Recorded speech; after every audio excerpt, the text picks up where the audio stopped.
Welcome, friends. Come on in, get comfortable, and allow the evening to grow a little quieter around you. Whether you're curled beneath a warm blanket, resting your head against a familiar pillow, or simply sitting somewhere peaceful while the last light fades beyond the window, there is nowhere else you need to be for a while. The day can loosen its grip. The room can become still.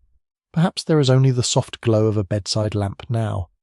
Or perhaps darkness has already settled outside, leaving the world beyond the glass hushed and distant. So, before we begin, take a moment to like the video and subscribe, but only if you genuinely enjoy these journeys into the past, and let me know where you're listening from tonight and what time it is where you are. There is something especially fitting about beginning this story at night, because Tudor palaces themselves become different places after sunset. Corridors empty, servants lower their voices, candles shorten inside their holders. Somewhere beyond the royal apartments, a guard crosses a stone courtyard while wind moves faintly around the roofline. A chapel bell marks the passing hour, and in chambers warmed only imperfectly by hearth fires, the vast machinery of court begins to slow. Tonight, we are stepping back into that world, into the life of a woman who lives close to queens, close to power, and sometimes dangerously close to secrets. She's known to history as a lady in waiting, although that neat phrase conceals a life far more complicated than simply standing nearby and waiting. For a young gentlewoman in Tudor England, entering royal service is rarely a matter of applying for a position in any modern sense. Her route to court usually begins long before she sees the towers of a royal palace. It begins with family. She may be born into a household that owns land, perhaps a manor surrounded by orchards, grazing fields, barns, and a small village whose tenants know the family name. Her father might serve as a local official, soldier, courtier, or member of parliament. Her mother may have relatives already connected to noble families. A cousin might serve in another great household. An uncle might know a royal councillor. These relationships matter enormously.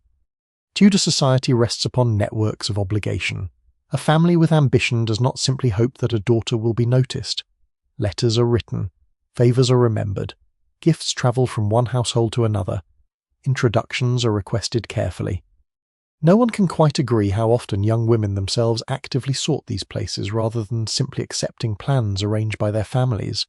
Surviving letters reveal women capable of considerable ambition and skill, yet much of the negotiation takes place between fathers, mothers, patrons, and powerful relatives.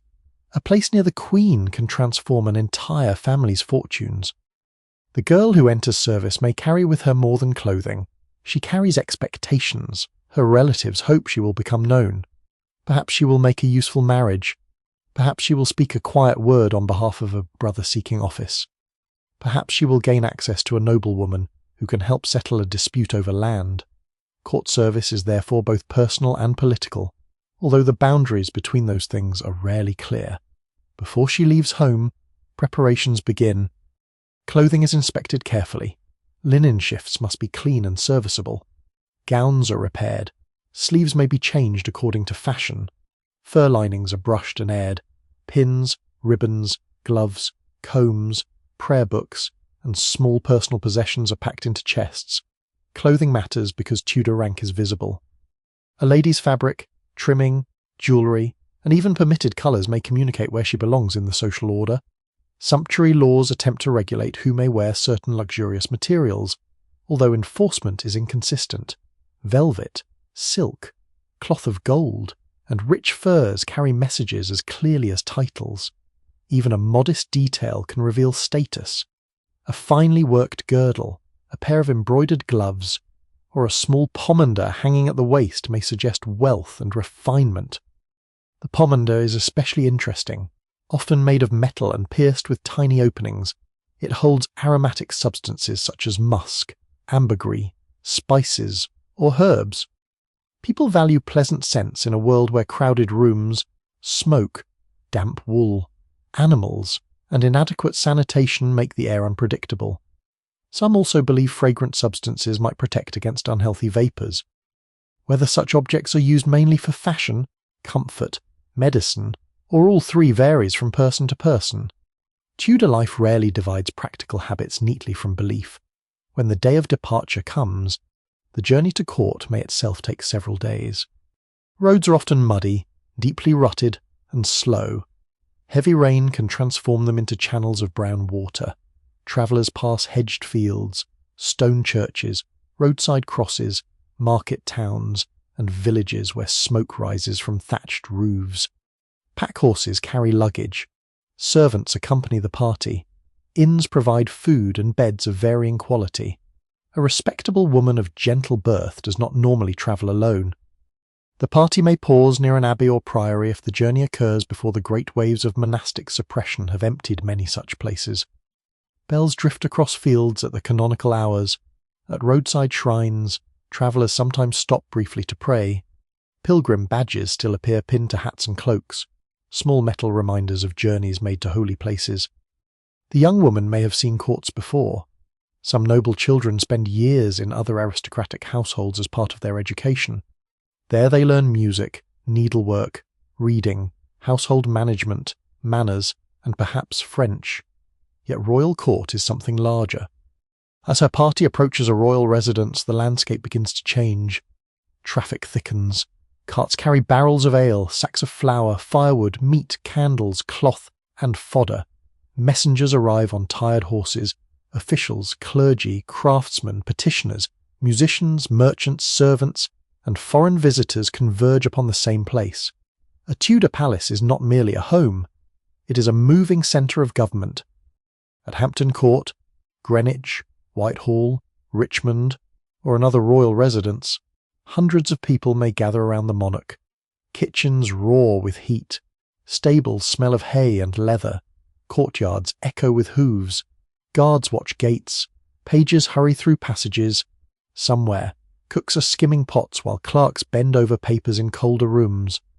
The lady's first impression may therefore be less of graceful stillness than of astonishing activity.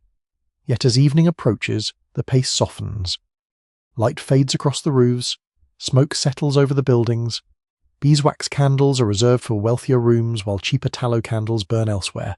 Their smell stronger and their light less clean. Rushes may cover floors, sometimes mixed with sweet herbs such as rosemary or lavender in important chambers, though historians still debate how frequently such fragrant strewing occurs in everyday practice. Inside this immense household, the young woman waits to discover exactly where she belongs. Her family name has brought her to the gate. Her patron has opened a door, but neither can guarantee what happens afterward. From this point onward, everything may matter: the way she speaks, the way she bows, how she dresses, whom she befriends, what she hears, and perhaps most importantly, what she chooses never to repeat. Far outside the palace walls, a village settles into darkness. A church bell sounds across winter fields.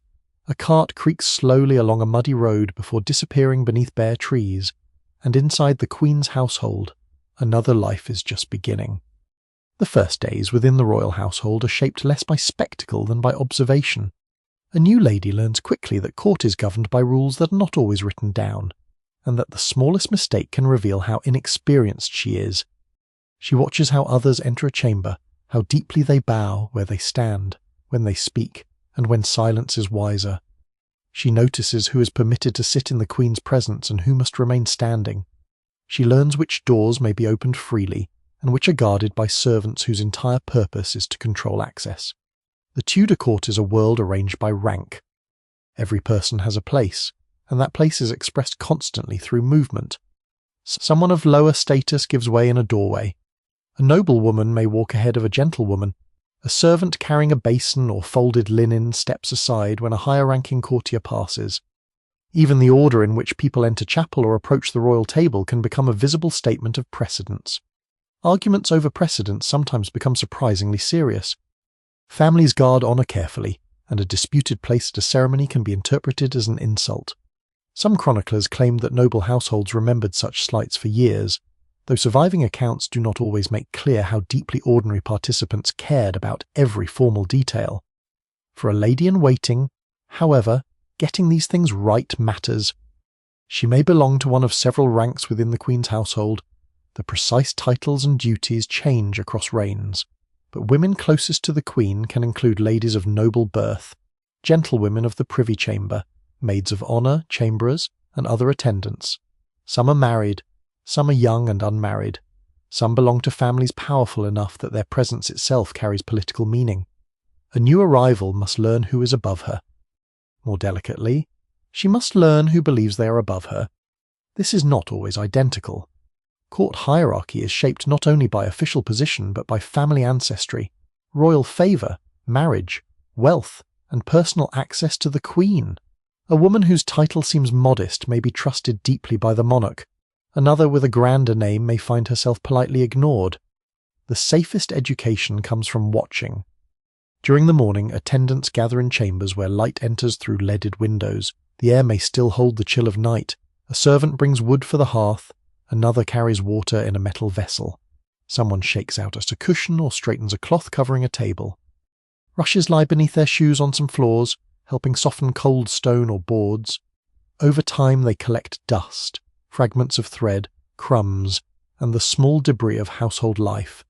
Fresh rushes are laid periodically, and herbs may be scattered among them to improve the scent. The lady also learns how to manage her own appearance. Court dress is not simply decoration. Clothing announces respect for the Queen and awareness of current fashion.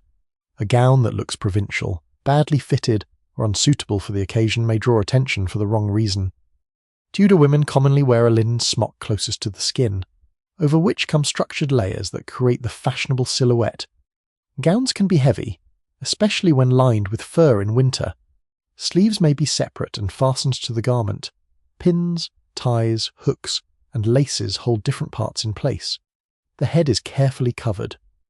Depending on the period and the particular court, styles change from the angular English gable hood to the softer French hood associated with continental fashion. Hair is generally arranged and concealed more carefully than modern portraits sometimes suggest. Those portraits, calm and motionless, rarely reveal how long dressing can take. Nor do they show the irritation of a pin placed badly, the weight of thick fabric beside a warm fire, or the uncomfortable moment when mud from a courtyard splashes the hem of an expensive gown. One quiet art of court life is learning to appear untroubled by small discomforts. Religion shapes the rhythm of the household as well. The royal chapel is not merely a place of private devotion. Attendance can be ceremonial and political. Ladies stand or kneel according to rank and custom. Prayer books may be richly bound, sometimes small enough to carry personally.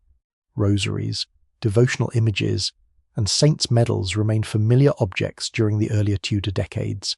Later, as religious policy changes dramatically under successive monarchs, apparently simple acts become more dangerous. A gesture made during worship, possession of a forbidden devotional object, or sympathy for a particular form of belief can attract suspicion. Historians continue to debate how quickly ordinary members of royal households changed their private religious habits when official expectations shifted. For a lady serving near the Queen, outward conformity is often the safest course. She learns the calendar of fasts and feasts. On certain days, meat disappears from the table and fish takes its place. Smoked herring, salted cod, eel, and other preserved fish are familiar foods, especially when fresh supplies are difficult. She also learns the language of courtesy.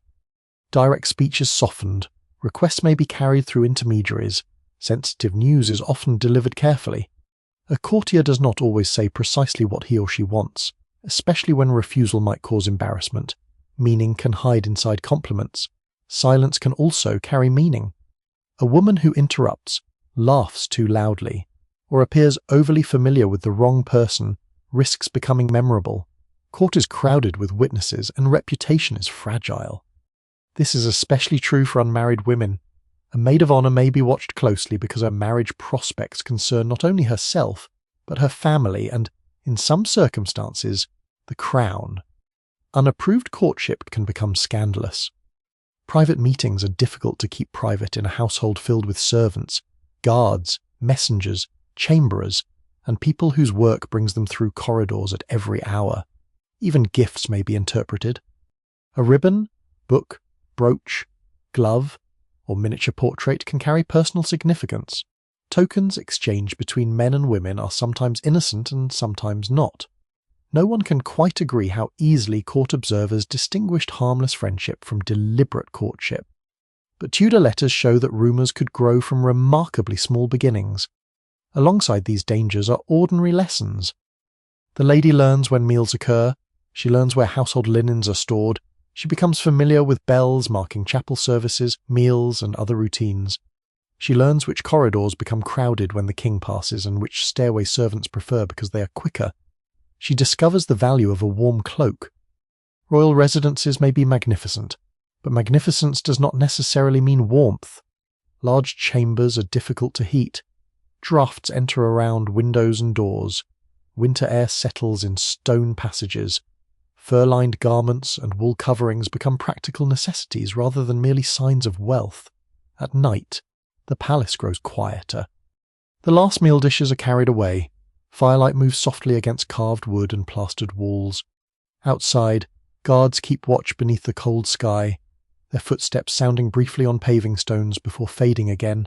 Somewhere in the distance, a bell marks another hour. The new lady has learned only a fraction of what is expected of her, but she has already understood the most important rule of court life. Almost everything is noticed. And the safest person is often the one who notices more than she reveals. Long before the palace seems fully awake, the Queen's household has already begun to stir. In the dark hours before sunrise, the great residence is not silent so much as subdued. Behind thick doors and along narrow passages, servants move carefully with baskets, water vessels, folded linen, firewood, and lamps. Their footsteps are quieter than they will be later, when courtiers crowd the galleries and messengers hurry through courtyards. But the work of maintaining royal life has started well before most noble guests rise. For a lady-in-waiting, morning begins according to her duties and rank. She does not necessarily leap from bed at the first sound of movement, yet she cannot remain hidden beneath blankets indefinitely. Royal service requires readiness. The Queen's schedule gives shape to everyone else's day, and those closest to her must be prepared before she appears. The sleeping chamber itself may be warmer in appearance than in reality. A bed belonging to a woman of status can be impressive, surrounded by curtains that help trap body heat and create privacy. Wool blankets, linen sheets, feather mattresses, and bolsters make the bed far more comfortable than the straw bedding found in many poorer homes.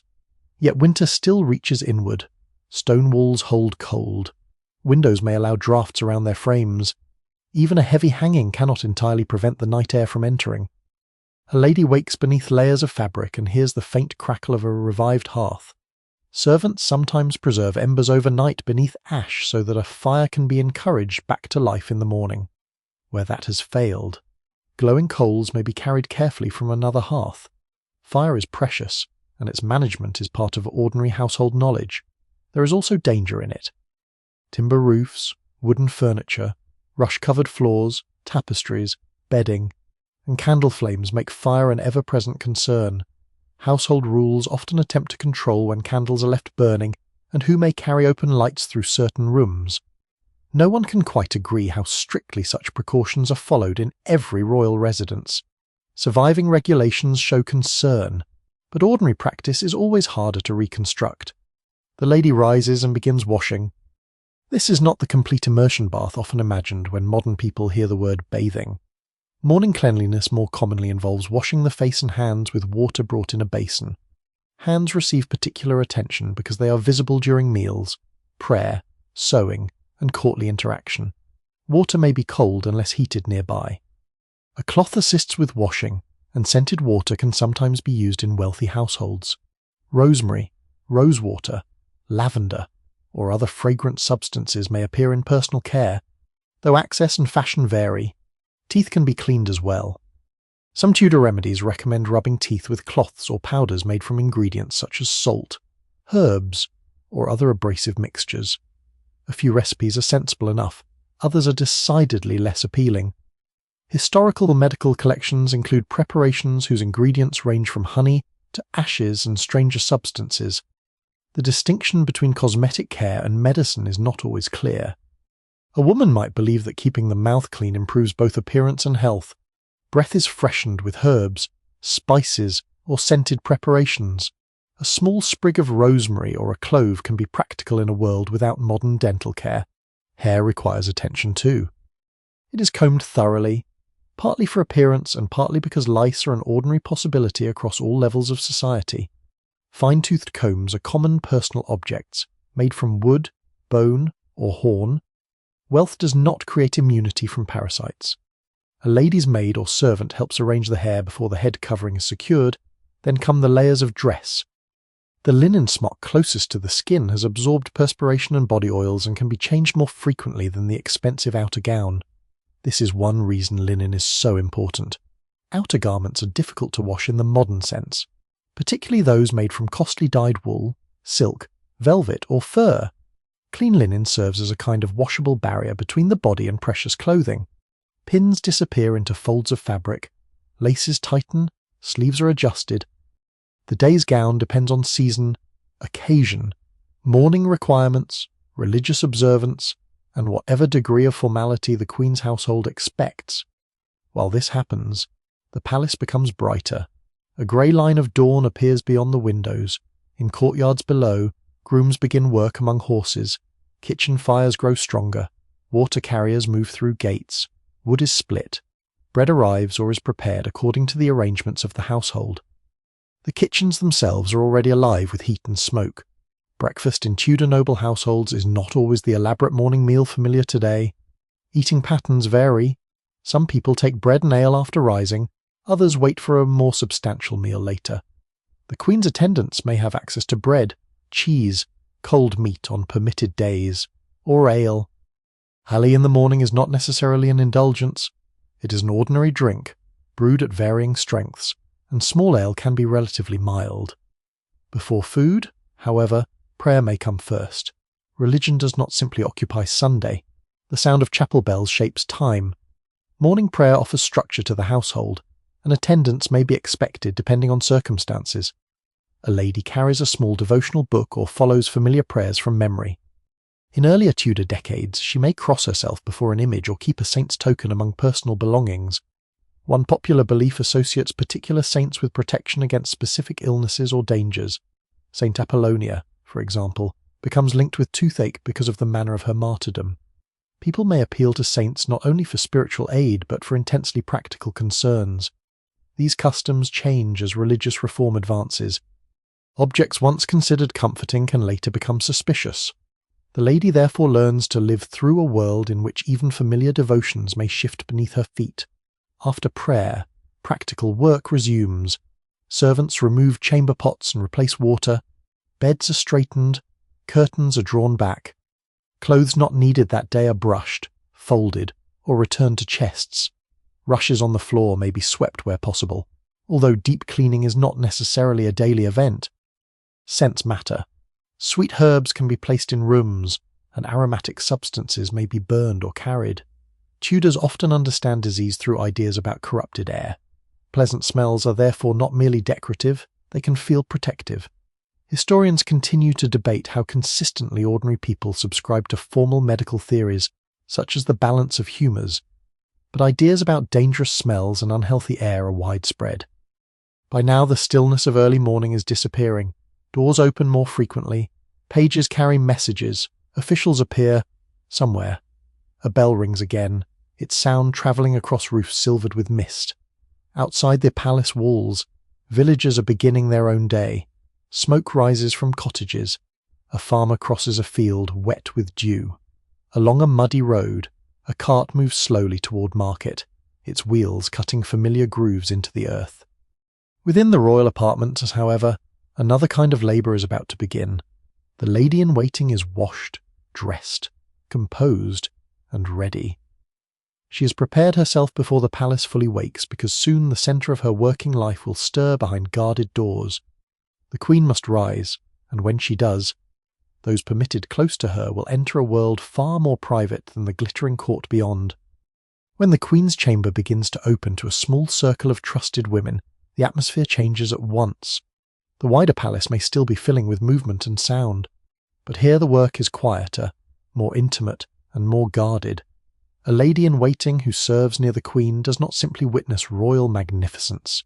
She helps create it, layer by careful layer, from the first linen of the morning to the final jewel that catches the light. This work belongs partly to ritual and partly to necessity. A queen cannot appear before her household or the court in a careless state. Her appearance expresses dignity, order, stability, and power. Clothing is political language. and those who assist with it stand close to that language every day. The women admitted to these moments know their privilege, but they also know the risks. Access to the Queen's person is one of the greatest forms of trust in the Tudor world. At first, the chamber may hold a chill that even the hearth has not entirely defeated. Curtains are drawn back, a stool is placed where needed, basins, cloths, combs, boxes, and folded linen are arranged with quiet efficiency.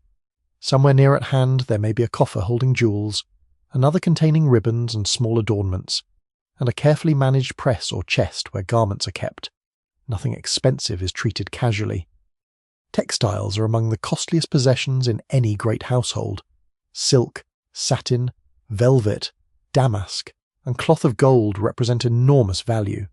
Even linen, though plainer, requires labour to spin, weave, wash, bleach, and maintain. A lady handling the Queen's clothing must use clean hands and careful attention. The Queen is first assisted with her basic garments. Fresh linen is essential. Clean linen against the skin is one of the chief marks of comfort and refinement in an age when outer garments cannot be frequently washed. The shift or smock is changed, and other underlayers follow, arranged smoothly and pinned or tied as needed. The body beneath the royal image is not abstract.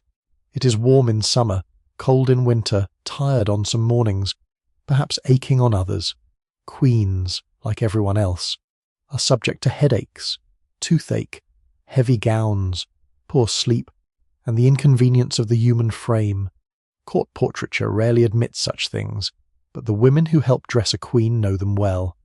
Over the linen come the more structured layers. Bodies or stays may provide shape, though the exact form and stiffness can vary with date and fashion. Petticoats and underskirts add volume. The gown itself, often richly ornamented, is lifted into place with help. Hooks are fastened, ties are drawn, pins secure folds so that the outer shape looks smooth and deliberate. A lady-in-waiting must develop skillful fingers. She learns how to fasten fabric without damaging it, how to smooth a sleeve so it hangs correctly, and how to place a collar or partlet so it frames the face properly. Some chroniclers claim that the dressing of royal women could take a very long time, particularly when ceremonial clothing was required, although the exact length surely varied with circumstance. Then there is the question of colour. Colour is never a trivial matter at court. Crimson, deep black, rich green, tawny, blue, white, and cloth threaded with metallic brilliance all carry associations of wealth, solemnity, joy, mourning, piety, or magnificence. Black, especially when produced richly and evenly, can be one of the most expensive and impressive choices of all. A queen's wardrobe must also answer to occasion. Is this a day for chapel, for formal audience, for dining publicly, for mourning, for festivity, or for travel? The women around her know that clothing is selected not only for beauty but for message. Hair and headwear follow. Tudor women of high rank do not ordinarily let their hair fall loose in public adulthood, except perhaps in very particular ceremonial or symbolic settings. Hair is brushed, parted, smoothed, braided, pinned, and controlled beneath a hood, cap, or other structured covering. The familiar gable hood and French hood change the line of the face in quite different ways, and either requires practice to place correctly. This is one of the moments when ladies stand very close indeed. They see the Queen's complexion in morning light, the fine lines of fatigue, the texture of skin, perhaps a healing blemish or the signs of illness. For that reason, cosmetics and skin preparations matter. White lead cosmetics are known and used in some periods, though their dangers are not fully understood. Other preparations include creams, fragrant waters, and mixtures of herbs or oils. Historians still debate how widespread heavy cosmetic use truly is across daily court life, as portraits can mislead. But a concern with preserving smooth, pale skin is certainly real. Hands receive attention too. A queen's hands are visible during greetings, prayer, embroidery, and dining. Rings are chosen and placed. Sometimes gloves are scented. A beautifully worked pair of gloves can be a prized object. Embroidered and perfumed, and gloves are often exchanged as gifts among the elite.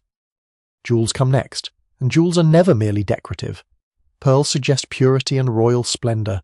Gold chains, brooches, girdles, pendants, and jewelled sleeves all help construct a visible image of majesty. Some pieces carry dynastic meaning. Others are gifts from powerful allies, family members, or foreign courts. A lady-in-waiting may carry caskets or trays holding these items, always aware that one dropped jewel could become a small catastrophe. It is perhaps fortunate that trembling is not considered stylish. The Queen's personal objects must also be set in order. A handkerchief, a book of devotion, perhaps a pomander, a fan of feathers in warmer seasons, or a small token with personal significance may accompany her. Such objects reveal the blend of ceremony and ordinary need that shapes royal existence. Some women near the Queen may also assist with light washing, with scented cloths, or with simple remedies. If the Queen complains of discomfort, a lady might summon a physician, apothecary, or another trusted attendant. Remedies can include herbs, warming drinks, distilled waters, or small plaisters, depending on the complaint.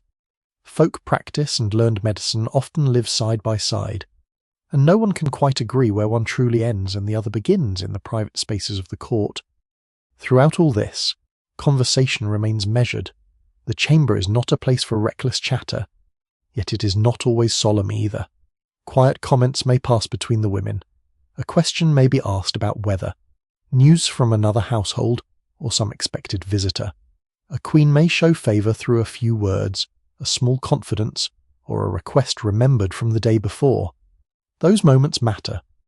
A lady-in-waiting who dresses the Queen may gain no title from it, but she gains something possibly more valuable: familiarity. To be remembered, trusted, and spoken to kindly by a queen can alter a woman's whole position at court. And still, the chamber remains delicate ground. Too much ease becomes presumption. Too much curiosity becomes danger. A wise attendant learns how to be useful without becoming intrusive. At last, the Queen is ready. The final folds are straightened, a chain rests correctly, the hood sits well, the sleeves fall in proper line, candles glow against polished metal and stitched silk. Outside the chamber, more of the palace has now awakened. Bells sound from the chapel, footsteps gather in the galleries. Somewhere in a courtyard, a horse stamps against the cold. Beyond the palace, morning mist is lifting from fields and the roofs of nearby houses. Market folk arrange their goods. Smoke rises from hearths. A distant road carries carts toward town. But here, in this inner room, a different kind of dawn has just been completed. The Queen is dressed not only in cloth and jewel, but in ceremony itself, and the lady beside her has helped stitch the morning into power. Once the Queen is dressed and the formal business of the morning begins, the work of a lady-in-waiting often becomes less visible. This is one of the quieter truths of court life. Much of her day is not spent in dramatic ceremonies, but in waiting rooms, private chambers, window seats, galleries, and corners softened by tapestries, where time passes through a mixture of small duties, careful observation, and long stretches of patience. The privy chamber lies close to the heart of royal life. Access is restricted. Not everyone at court may enter freely, and the exact boundaries of that privilege matter enormously. A nobleman may command armies or own great estates and still find himself waiting outside a door through which a comparatively young woman of the Queen's household passes each day. That proximity gives ladies-in-waiting unusual influence. It does not make them powerful in the same way as councillors or great landowners, but it places them near the person whose favour can transform lives. A petition may reach the Queen through a trusted attendant. A family member may ask a lady to mention a concern at an appropriate moment. Someone seeking employment, a pardon, a marriage arrangement, or relief from a dispute may hope that a quiet word within the privy chamber will accomplish what formal letters cannot. Such requests must be handled carefully. A lady who appears too eager to promote relatives risks attracting resentment. One who refuses every request may disappoint the family whose connections brought her to court in the first place. No one can quite agree how often attendants directly influenced royal decisions. Surviving letters sometimes show women acting as intermediaries, yet many of their most ordinary interventions would never have been recorded. The day therefore settles into a rhythm of presence. The Queen may read or hear letters. Secretaries and messengers come and go. Certain visitors are admitted while others remain outside. The attendants stand nearby, or sit when custom allows, ready to fetch an object, carry a message, or provide companionship. A great deal of this time is filled with needlework. Embroidery is not simply an idle hobby for aristocratic women. It is considered a respectable accomplishment, one associated with patience, refinement, domestic competence, and sometimes devotion. A lady may work silk thread through linen or velvet, creating flowers, vines, heraldic devices, religious motifs, or decorative borders. Needles are valuable enough to be looked after carefully. Pins and needles may be stored in small cases or cushions. Scissors, thread, thimbles, and lengths of silk sit in work boxes or baskets. The work can be delicate, requiring good light, and the leaded windows of a Tudor palace are not always generous with it. On grey winter afternoons, candles may be needed early. Beeswax candles burn more cleanly and pleasantly than tallow, but they are more expensive. In royal rooms, their light gives polished surfaces and embroidered fabrics a soft warmth. Smoke from hearths drifts upward, sometimes leaving dark marks on ceilings and beams despite the grandeur below. Reading also fills private hours. Literacy among noblewomen varies, but many women at court can read, and some can write fluently in more than one language. Devotional books remain common. French romances, moral works, translations of classical texts, poetry, and religious controversy circulate through elite households. The Reformation makes reading especially sensitive. A book can reveal belief. A translation of scripture, a devotional text associated with reform, or an older Catholic work may become politically significant depending on who reigns. Under one monarch, a text may be encouraged. Under another, possession of the same kind of material may cause discomfort or suspicion. Historians continue to debate how privately women navigated these changing religious boundaries, because outward conformity does not always reveal private conviction. Music offers another form of quiet occupation. A queen's household may include singing, keyboard instruments, lutes, or other forms of music, depending on taste and circumstance. Ladies are expected to possess accomplishments suitable to their rank, and music can be one of them. A woman who sings well, plays an instrument gracefully, or reads aloud pleasantly becomes useful in the long hours between formal appearances. Card games and other diversions also appear. Playing cards are familiar in Tudor England, though gambling is viewed with varying degrees of suspicion. Small wagers may accompany games, and dice have an even older reputation for encouraging excess. Moralists sometimes complain about such pastimes, which is often a good indication that people continue enjoying them. Yet even recreation inside the privy chamber is shaped by etiquette. A lady does not entirely forget herself simply because the doors are closed. The Queen may be more relaxed here, but the attendants remain alert to mood. If she is tired, conversation quietens. If she wishes to read, the room settles. If she is cheerful, the atmosphere may become warmer. Those who spend years in royal service learn to interpret small signs. They learn when to speak. More importantly, they learn when not to. There are also practical tasks. A lady may help organize smaller possessions, carry letters, oversee clothing sent for repair, or make sure that a particular book, jewel case, handkerchief, or piece of embroidery is ready when required. The work is not heavy labor, but it demands memory and reliability. A misplaced object can become an embarrassment. A private letter misplaced can become something worse. For this reason, trust is among the most valuable qualities in an attendant. The Queen's chamber contains personal conversations, political anxieties, family concerns, illness, correspondence, and private emotions that the public court is not meant to witness. Some ladies become confidants. That role can bring intimacy, but intimacy with royalty is never entirely safe.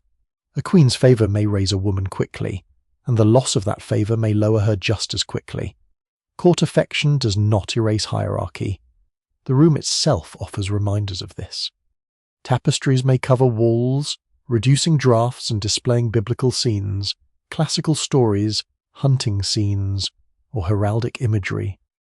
Cushions soften benches and window seats. Chests stand against walls. Tables may be covered with cloth. A brazier or fire gives warmth where possible. Underfoot, rushes or woven coverings soften steps. The smell is a mixture of wax, wood smoke, wool, perfume, old timber, and perhaps herbs scattered among the floor covering. Someone may carry a pomander containing aromatic substances, partly for pleasure, and partly because pleasant smells are associated with healthy air.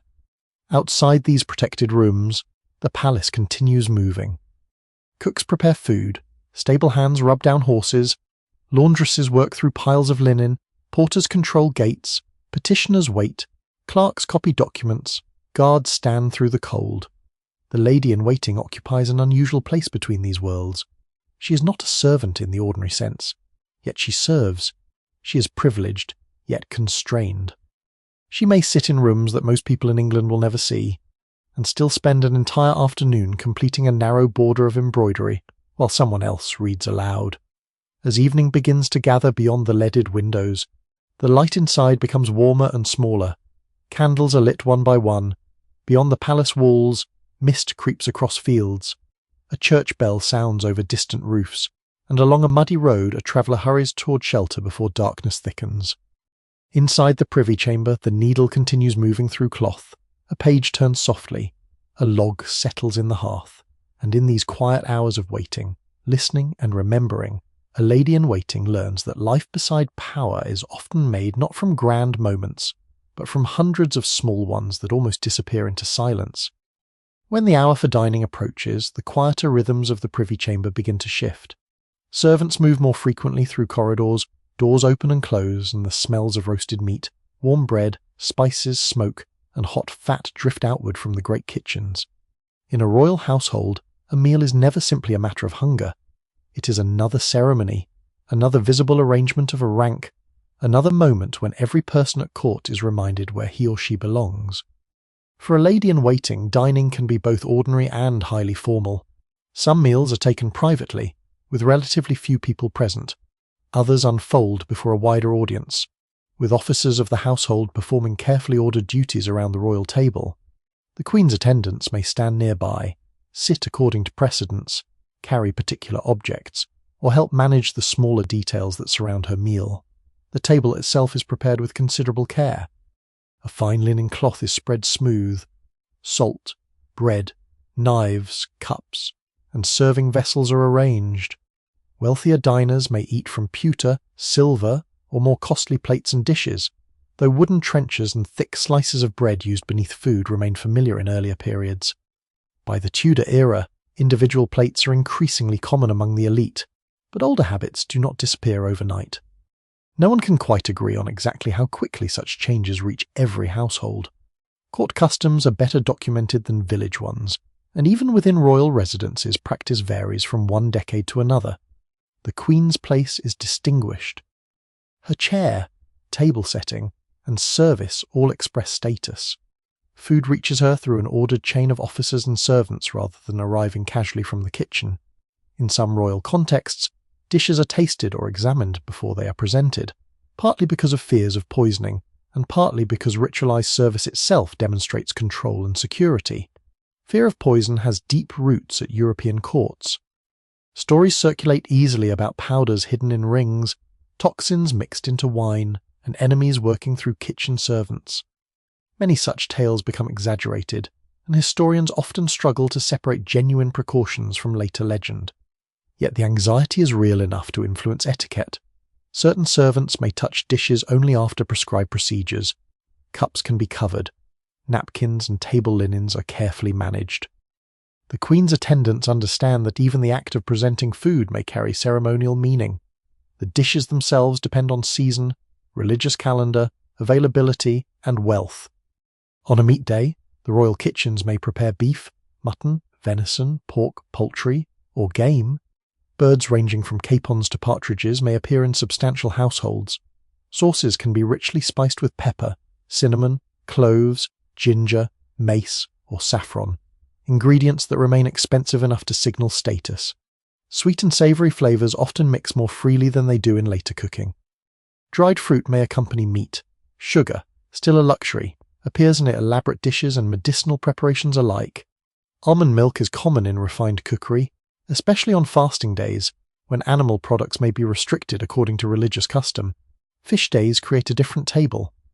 Salted cod, herring, eel, pike, carp, salmon, or other fish may be served, depending on region and season. Wealthy households sometimes maintain fish ponds specifically to provide reliable supplies of freshwater fish. These fasts are not rare interruptions. The medieval and early Tudor religious calendar contains many days when meat is forbidden or discouraged, including Fridays and particular seasons such as Lent, even when religious reform later alters some customs. The habit of structuring meals around feast and fast remains deeply embedded. A lady-in-waiting therefore knows the calendar partly through food.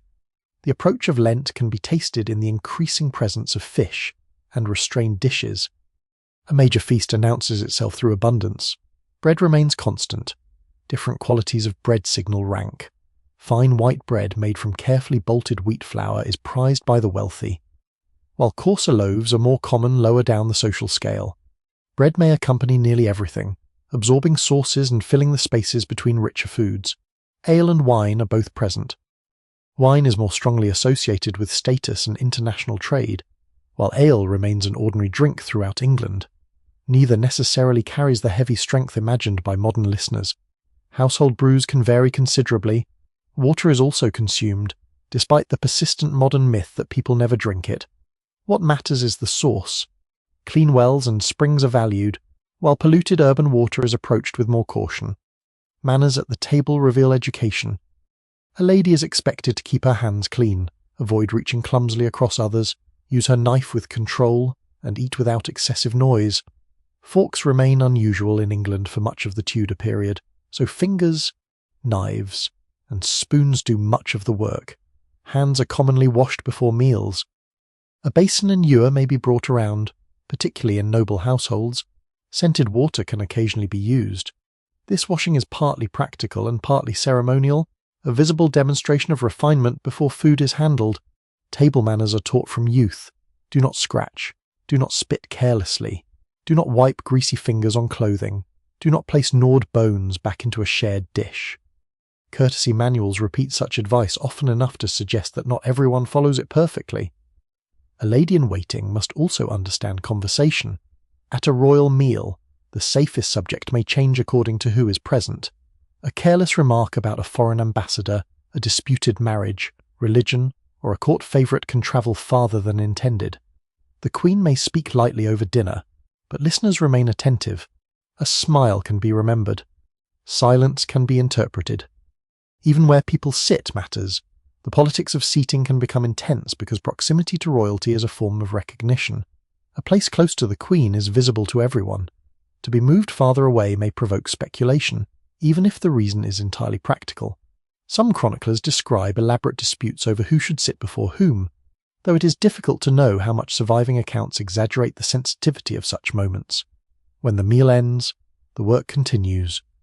Leftovers do not simply vanish. In enormous households, food may pass downward through layers of servants or be distributed according to custom. Scraps can reach kitchens, dependents, or the poor. Bones and grease still have uses. Waste exists, certainly, but valuable food is not always discarded casually. Trenchers of bread, when used, may be given away after absorbing juices from the meal. Such practices later acquire a romantic reputation as universal charity. Though historians continue to debate how consistently they occur, the tablecloth is cleared, cups are collected, silver is counted, knives disappear back into cases or storage. Servants carry platters toward kitchens where heat still presses against the walls, and scullions begin the exhausting work of cleaning what remains. For the lady-in-waiting, the meal is over, yet its meanings linger. She has watched rank made visible through chairs and dishes. She has seen devotion expressed through what may or may not be eaten. She has observed how food, ceremony, caution, and conversation intertwine. Beyond the windows, evening lowers itself over the palace grounds. Smoke rises in pale strands above the kitchens. Rain begins softly against a roof. Somewhere beyond the walls, a village supper is being ladled from a shared pot of pottage while a church bell sounds across darkening fields. Inside the royal household, candles brighten against polished cups and folded linen. The Queen's table has been cleared, but the words spoken around it are not always so easily removed. Beyond the ordered rituals of dressing, dining, prayer, and attendance lies another part of court life that is less visible, and often far more dangerous. Information moves through a Tudor palace almost as constantly as servants do. It passes through galleries, stairwells, privy chambers, kitchens, chapels, gardens, and waiting rooms. It travels in letters, gestures, half-finished remarks, and the sudden silence that falls when an unexpected person enters. A lady-in-waiting lives close to this current. She hears things. Sometimes she hears too much. The Queen's household stands near the centre of dynastic and political life, which means that conversations around her can touch on marriages, inheritances, foreign alliances, religious disputes, appointments, family rivalries, and the shifting favour of powerful men and women. Much of this information is not delivered in formal council chambers. It arrives sideways. A messenger appears unusually early. A noblewoman is received privately. A familiar courtier is suddenly absent from dinner. A letter comes sealed with unusual care. A gentleman who normally walks boldly through the galleries spends the morning waiting outside a guarded door. Those who live at court become skilled at reading small disturbances. For a lady-in-waiting, this skill is useful, but it must be paired with restraint. Curiosity is natural. Repetition is dangerous. No one can quite agree how much influence court gossip truly held over political decisions, because gossip leaves an uneven record. Yet surviving letters and diplomatic reports show that rumours could travel quickly, and foreign ambassadors often spent considerable effort trying to discover what was being said in private royal rooms. The Queen's attendants therefore attract attention from those seeking information. A relative might ask whether the Queen seems pleased with a petition. A courtier may want to know whether a rival has been received warmly. A visitor might casually inquire who spent the previous evening in the privy chamber. Such questions can sound harmless. They rarely are. The lady learns to answer carefully. She may know that a certain person has fallen from favour, but saying so openly could tie her to the story. She may suspect that a marriage negotiation is underway, yet repeating the rumour could damage reputations if it proves false. Court gossip has consequences because marriage, favour, and reputation are forms of power. An unmarried woman's name can be especially vulnerable. A few private meetings, a gift observed by the wrong servant, or an exchange of letters can produce speculation. If the woman is close to the Queen, the rumour spreads even faster because proximity to royalty makes ordinary behaviour seem significant. Letters themselves are delicate objects. They are folded, sealed, carried by trusted messengers, and sometimes locked inside small chests. Wax seals help show whether a message has been tampered with, though they do not make correspondence truly secure. Codes and ciphers are used in more sensitive political communications. Invisible inks and other secretive methods are also known, though stories about their use often grow more dramatic in later retellings than surviving evidence can support. A lady-in-waiting may never decode a diplomatic cipher, but she understands the importance of a sealed letter. She knows not to leave one lying carelessly beside embroidery scissors and loose thread. She knows that a private note can become dangerous if found. Even the physical arrangement of rooms affects the movement of information. Tapestries cover walls, but they do not make chambers soundproof. Wooden doors leave gaps. Servants pass through adjoining rooms carrying firewood, water, food, and linen. Pages wait in corridors. Guards stand near entrances. A conversation believed private may have more listeners than expected. This makes the practice of withdrawing to gardens or galleries understandable. A quiet walk can offer more privacy than a chamber full of attendants, though even gardens have gardeners, pages, and watchful windows. The palace itself encourages rumour because so many people live close together. Sleeping arrangements can be crowded. Servants may share rooms. Lesser courtiers lodge wherever space is available. During royal progresses, conditions become even tighter, with great houses forced to accommodate far more guests than they normally hold.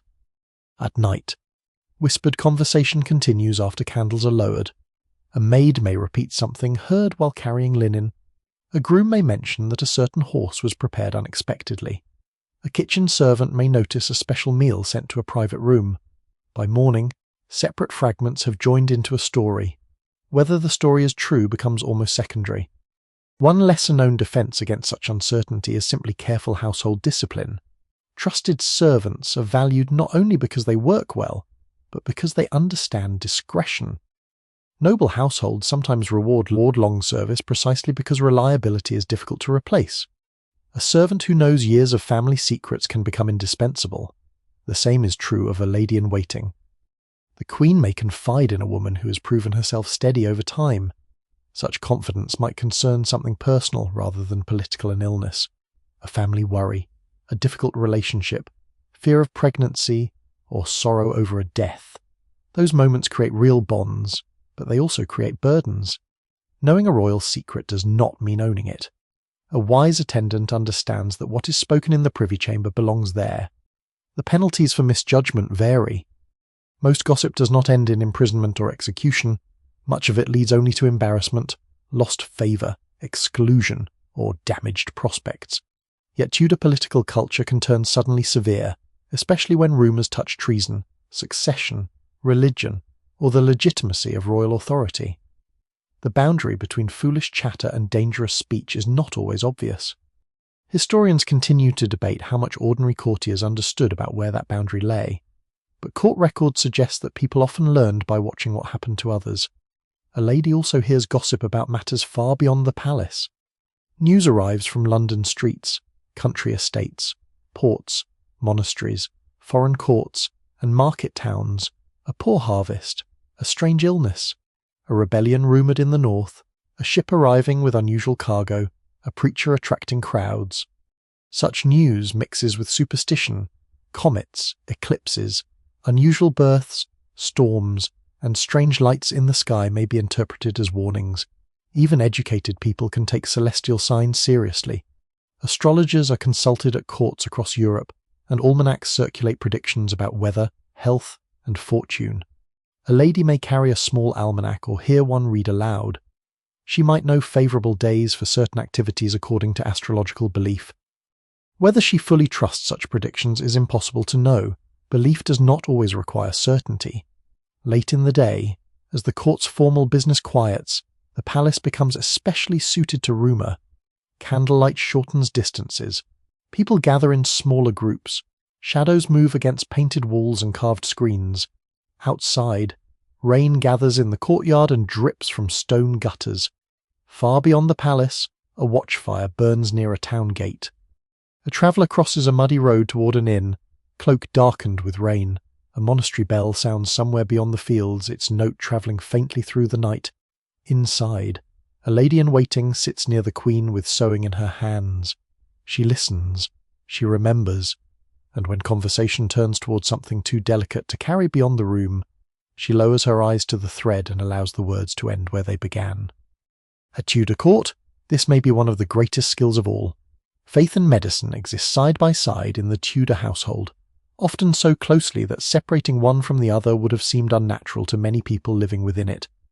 A lady in waiting may begin her morning with prayer, carry a small devotional object through the day, drink an herbal preparation when she feels unwell, and accept that all three actions belong to the same effort to preserve body and soul. The world around her is filled with signs of devotion. Chapels glow with candles before painted images and carved screens. Prayer books rest on cushions or are carried in small embroidered bindings. In earlier decades of the Tudor period, saints remained familiar companions in everyday anxiety. One saint may be associated with childbirth, another with toothache, another with safe travel or protection from sudden death. A lady may own a rosary made from coral, jet, wood, amber, or precious materials depending on her wealth. Coral in particular can be valued not simply because it is attractive, but because some people believe it offers protection from illness or misfortune. Small religious objects can therefore be deeply personal. A medal, cross, pilgrim badge, or fragment associated with a holy place may be kept in a chest or tucked among belongings. Families sometimes preserve relics or blessed objects across generations. A woman leaving home for court may bring something that once belonged to her mother, carrying familiarity into unfamiliar royal chambers. Yet the meaning of these objects changes rapidly during the Tudor century. Religious reform reshapes worship, destroys or removes many images, suppresses monasteries, and challenges practices once treated as ordinary. Under different monarchs, the acceptable boundaries of devotion shift again. What is pious in one reign may become suspect in another. No one can quite agree how quickly women within court households adjusted their private beliefs when official religion changed. Some appear to adapt readily. Others remain attached to older practices. Many probably occupy an uncertain middle ground. outwardly following the crown while preserving habits that feel too familiar to abandon easily. This uncertainty enters the Queen's chambers as quietly as candle smoke. A lady may hear arguments over scripture, ceremonies, fasting, saints, or the proper form of worship. She may know which members of the household sympathise with reform and which prefer older traditions. Yet daily illness cannot wait for theological certainty. Headaches, stomach troubles, aching joints, fevers, menstrual pain, toothache, sleeplessness, and skin problems remain ordinary facts of life. When such discomforts appear, remedies begin close at hand. Herbs are among the most familiar medicines. Rosemary may be associated with memory and used in fragrant preparations. Sage has a reputation for supporting health. Mint can be included in drinks intended to settle the stomach. Chamomile may appear in soothing mixtures. Fennel, rue, hyssop, lavender, marjoram, and many other plants occupy household medical traditions. A great house may maintain its own herb garden. Beds of medicinal and culinary plants grow near walls where they receive shelter from wind. Women responsible for household management often possess considerable practical knowledge about drying leaves, making infusions, preparing syrups, and storing ingredients. The lady-in-waiting may not personally gather every herb she uses, but she is likely familiar with many of them. Some preparations are simple. Leaves are steeped in hot water or wine. Herbs are crushed into pastes. Oils are applied to the skin. Honey sweetens bitter mixtures and can be used in soothing remedies. Others become elaborate. Medical recipe books combine flowers, spices, roots, wine, distilled waters, animal products, and mineral substances in formulas that can take hours or days to prepare. These books are often passed through households, copied by hand, and altered over generations. The recipes reveal a world in which kitchen and medicine cabinet overlap. A pot warming near the fire may contain supper, a cosmetic wash, or a medicinal syrup. Distillation becomes increasingly important among wealthy households. Still rooms are used to prepare scented waters, medicinal cordials, and concentrated herbal liquids. Rosewater is especially popular, valued for fragrance, cosmetics, cooking, and remedies. Women sometimes oversee these rooms. A knowledgeable noblewoman may take pride in her ability to prepare medicines for family members, servants, and neighbours. Such expertise is not necessarily viewed as unusual. Household medicine belongs to responsible management. Professional physicians exist, of course, especially around the royal court. They approach illness through learned theories inherited from classical medicine, particularly the idea that health depends upon a balance among bodily humours. Blood, phlegm, yellow bile, and black bile are believed to influence temperament and disease. Treatment seeks to restore balance. This can involve changes in diet, purging, sweating, or bloodletting. A lady who feels feverish may therefore receive advice that sounds very different from modern medicine. Certain foods are classified as warming, cooling, drying, or moistening. Even age, season, and weather may influence what treatment seems appropriate. Astrology can guide medical decisions as well. Some practitioners consult the position of the moon or zodiac before bloodletting. Diagrams sometimes associate different signs of the zodiac with particular parts of the body. Even now, historians continue to debate how consistently such astrological rules were followed in everyday practice. Medical texts emphasize them, but household treatment could be far more pragmatic. A woman with a headache may prefer a cool cloth and quiet chamber over a complicated celestial calculation. Alongside learned and herbal remedies exist charms. Words might be written on scraps of parchment and worn close to the body.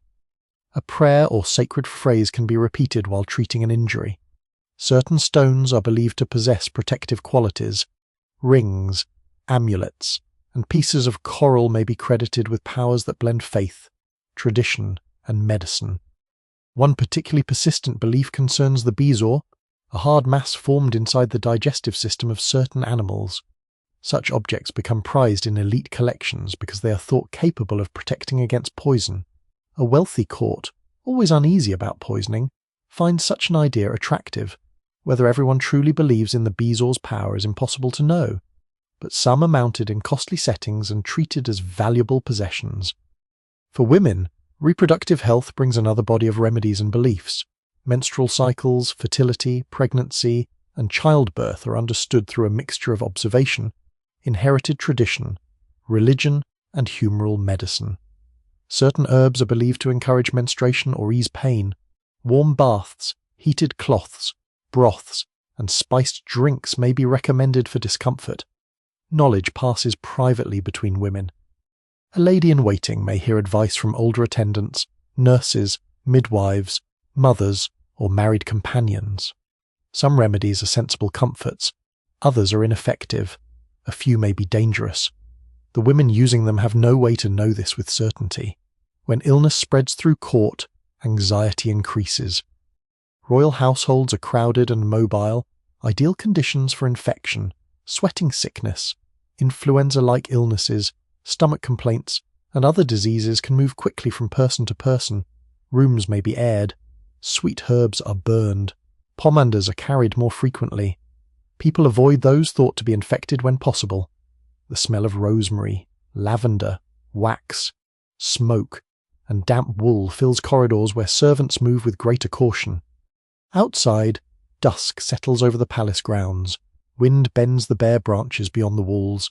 A chapel bell sounds through cold air, followed by another in the distance from a parish church beyond the fields. Inside, the lady closes a small prayer book and sets it beside a bowl of warm herbal water. To her, there is no sharp boundary between devotion and remedy. Both offer comfort. Both provide a sense of order in a world where illness can arrive without warning. And when the candle beside her bed is finally lowered, faith, medicine, memory, and superstition settle together into the darkness, each one offering its own quiet promise of protection until morning.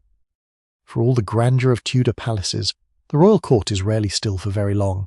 Kings and queens move frequently between residences, sometimes for ceremony, sometimes for hunting, sometimes to escape disease, and sometimes simply because one palace has exhausted the food, fuel, and patience of the surrounding countryside. When the monarch travels, the household travels too, and a lady-in-waiting discovers that court life can be as much about damp roads and hurried packing as silk gowns and candlelit chambers. A royal progress is an impressive sight from a distance. From nearby fields, villagers may see riders approaching in long lines beneath banners and pennants.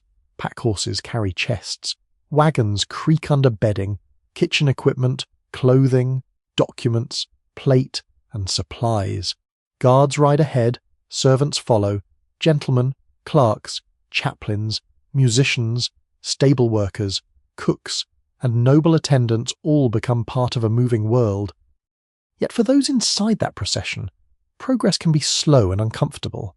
Tudor roads vary greatly in quality. Some are reasonably firm in dry weather.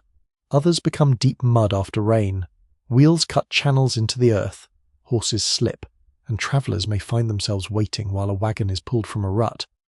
A lady-in-waiting usually travels on horseback or, depending on circumstances and rank, in some form of horse-drawn conveyance. Riding for hours is tiring even for someone accustomed to it.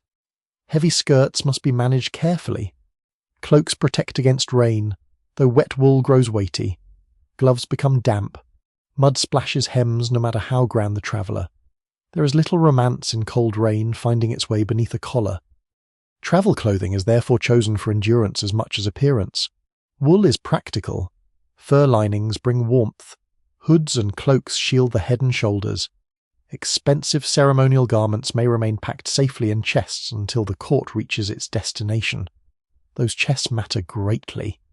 A lady may carry gowns, linen, devotional books, sewing materials, medicines, small valuables, and perhaps letters from home.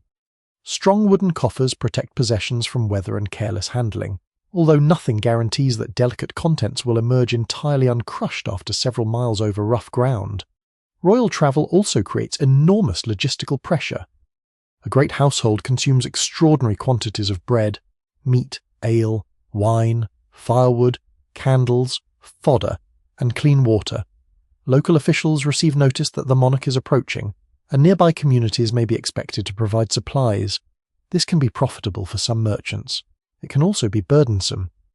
Prices rise, inns fill, farmers sell hay and grain, bakers work longer hours, extra animals are slaughtered. A normally quiet manor house may suddenly be required to accommodate dozens or even hundreds of visitors. Some hosts welcome the honour, Others probably count their remaining barrels and pray for an early departure. No one can quite agree how willingly every household received a royal progress. Official records emphasize hospitality and ceremony, while private financial evidence sometimes reveals the extraordinary cost of entertaining the court. When the Queen stays at a noble house, her ladies must adapt quickly. The rooms may be beautiful but unfamiliar. A chamber that ordinarily belongs to the host's family becomes temporary royal lodging. Tapestries are moved, beds are assembled or improved, tables arrive, kitchen spaces are reorganized, servants sleep wherever space can be found. A lady-in-waiting accustomed to a particular palace chamber might suddenly share cramped accommodation with other women of the household. Privacy becomes scarce. The floor may creak beneath unfamiliar feet. The hearth may smoke, a shutter may not close properly against the wind, and because court travels with its own hierarchy, the battle for suitable lodging can become surprisingly delicate. Those closest to the monarch receive the best rooms. Lesser attendants are placed farther away.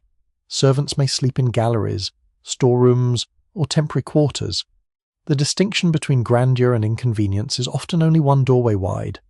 River travel can sometimes offer relief from the roads. The Thames is a major highway for the Tudor court.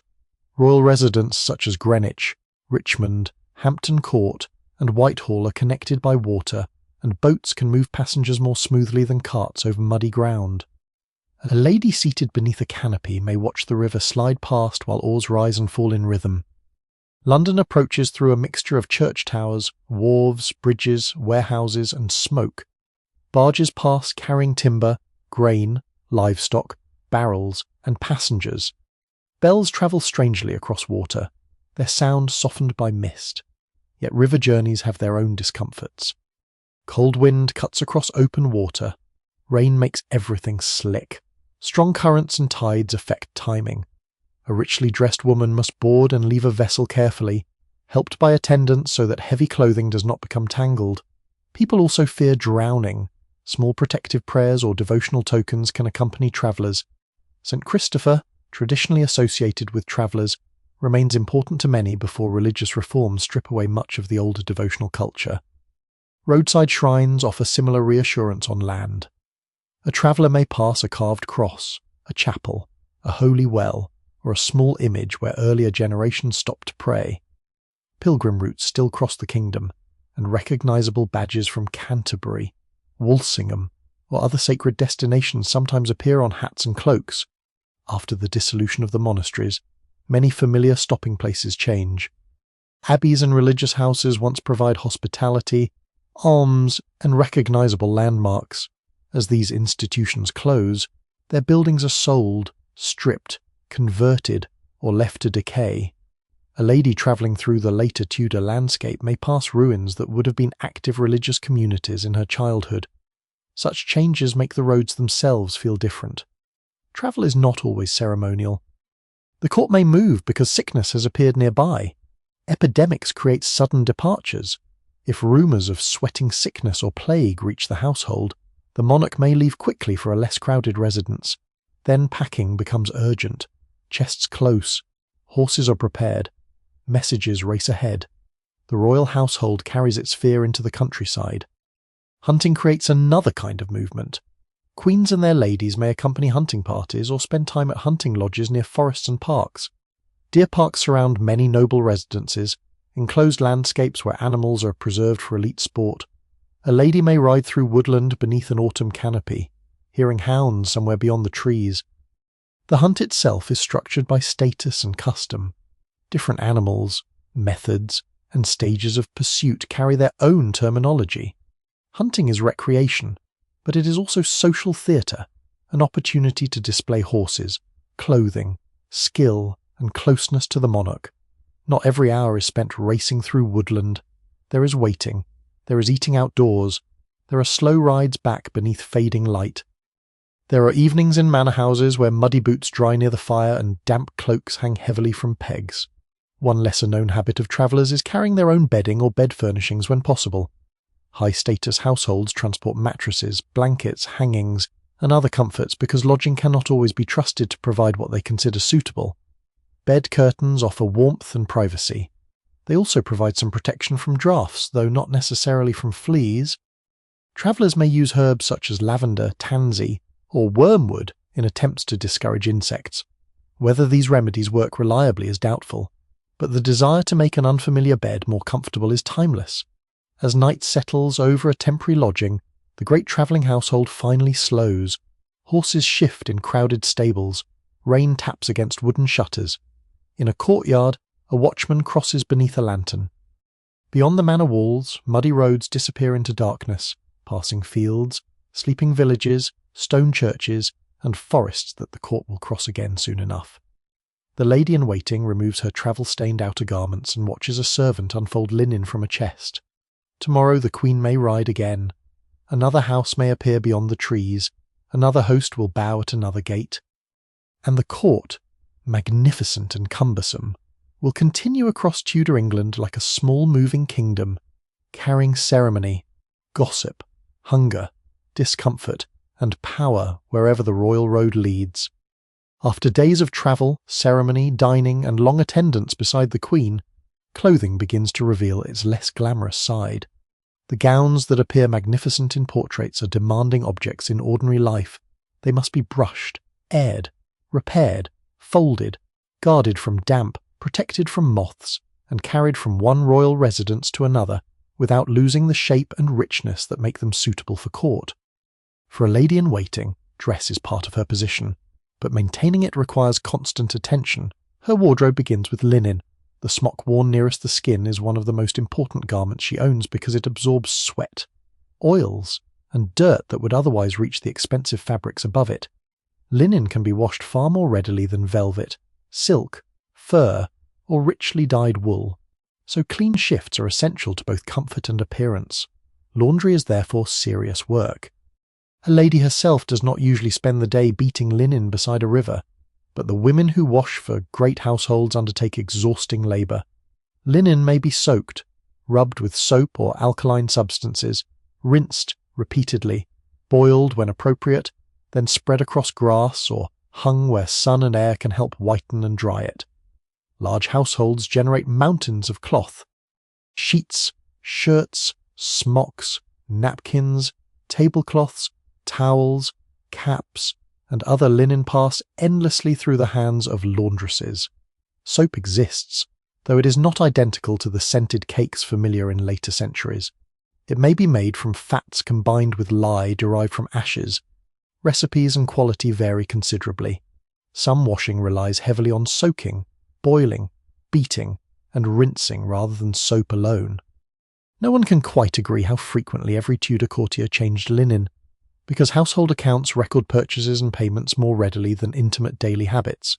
Yet clean linen is clearly associated with refinement, and wealthy women possess enough of it to make regular changing possible. The outer gown is another matter. A richly decorated garment may contain several fabrics in a single piece. Velvet can be trimmed with fur. Sleeves may include silk, embroidery, pearls, metal thread, or jewelled fittings. Such clothing cannot simply be plunged into a tub. Instead, garments are brushed and spot-cleaned. Mud is allowed to dry before being removed carefully. Grease marks may receive particular treatments. Fabric can be aired to remove stale smells. Damaged seams are repaired before they worsen. Sometimes the easiest way to refresh an outfit is not to replace it but to alter it. Sleeves are especially useful for this, because sleeves can be detachable. A woman may change them to create a different appearance. Decorative foreparts, undersleeves, collars, cuffs, and other visible elements can transform the impression of a gown without requiring an entirely new garment. Clothing is too valuable to waste casually. Old gowns may be remodelled, fine fabric can be reused, trimmings are removed and attached elsewhere. Even royal clothing sometimes enters cycles of gifting, alteration, and redistribution. A lady-in-waiting becomes accustomed to seeing wardrobes as collections of materials as much as completed outfits. Then there is the weight. Portraits make Tudor clothing appear effortless. In reality, layers accumulate. Linen, petticoats, structured bodices, heavy skirts, sleeves, fur linings, belts, hoods, and jewellery create a considerable burden. In winter, the weight is welcome because palaces can be bitterly cold. In summer, crowded chambers and ceremonial clothing can become uncomfortable. Heat is made worse by fireplaces and candles. A lady may stand for long periods while dressed in several layers, maintaining the calm expression expected at court while warmth gathers beneath her clothing. Complaining is rarely elegant. There are other discomforts that portraits omit entirely. Pins can prick, stiff garments press against the body, new shoes rub, a hood can pull against carefully arranged hair, heavy earrings or necklaces tire the neck, a wet hem becomes cold and unpleasant after crossing a courtyard in rain. Fashion requires endurance. Footwear must cope with a world beyond polished chambers. Leather shoes and slippers suit interior spaces, but muddy paths require stronger protection. Pattens, raised wooden or leather overshoes, can lift the wearer above the worst of street dirt and puddles. They are practical, though walking gracefully in them requires practice. Even inside a palace, floors are not uniformly clean. Rushes gather dust and fragments of food. Dogs move through some rooms. Boots carry in mud. Hearths produce soot. Candles drip wax. Hundreds of people moving through a royal residence create a constant struggle against grime. Smell is another persistent concern. Perfume is not used simply to disguise a supposedly universally filthy population, as popular legend sometimes suggests. Tudor people wash, clean clothing, air rooms, and care about freshness. Yet they live in environments filled with horses, open fires, kitchens, drains, damp textiles, and crowded bodies, scented gloves, pomanders, rosewater, herbs, and perfumed linen offer comfort. The Queen's ladies may keep small sachets of lavender among clothing. Rosemary or other aromatic herbs can be placed in chests. Cedar and similar strong-smelling woods may help discourage insects. While various herbs are believed to repel moths or fleas, fleas remain difficult companions. They thrive in bedding, clothing, upholstery, and crowded lodgings. Even wealthy households cannot entirely escape them. Fine-toothed combs help with the lice, while garments and bedding are aired and cleaned in attempts to control infestation.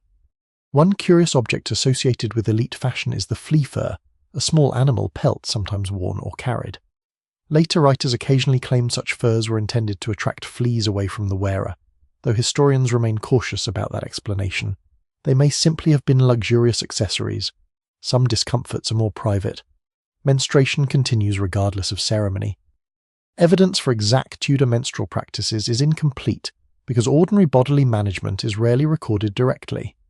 Women probably use folded cloths or absorbent textile materials in various ways, washing and reusing them when possible. Some may rely partly on layers of clothing. The uncertainty itself tells us something about history.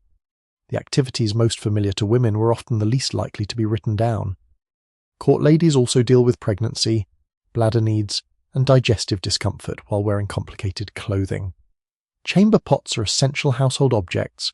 Privies exist in palaces, sometimes connected to garderobes or drainage systems.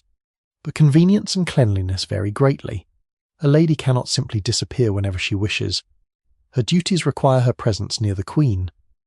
This means learning to manage the body discreetly within a world that places extraordinary value on outward composure. By evening, clothing is finally loosened, jewellery is removed and counted, pins are collected, sleeves may be detached, gowns are brushed and laid carefully away, damp hems are dried rather than abandoned, linen is set aside for washing. The relief of lighter clothing must be considerable. Outside, winter rain whispers against the palace roofs. Wind passes through bare branches beyond the walls. A watchfire flickers near a gate, and somewhere farther away a village settles beneath wool blankets, while smoke rises from soot-dark rafters.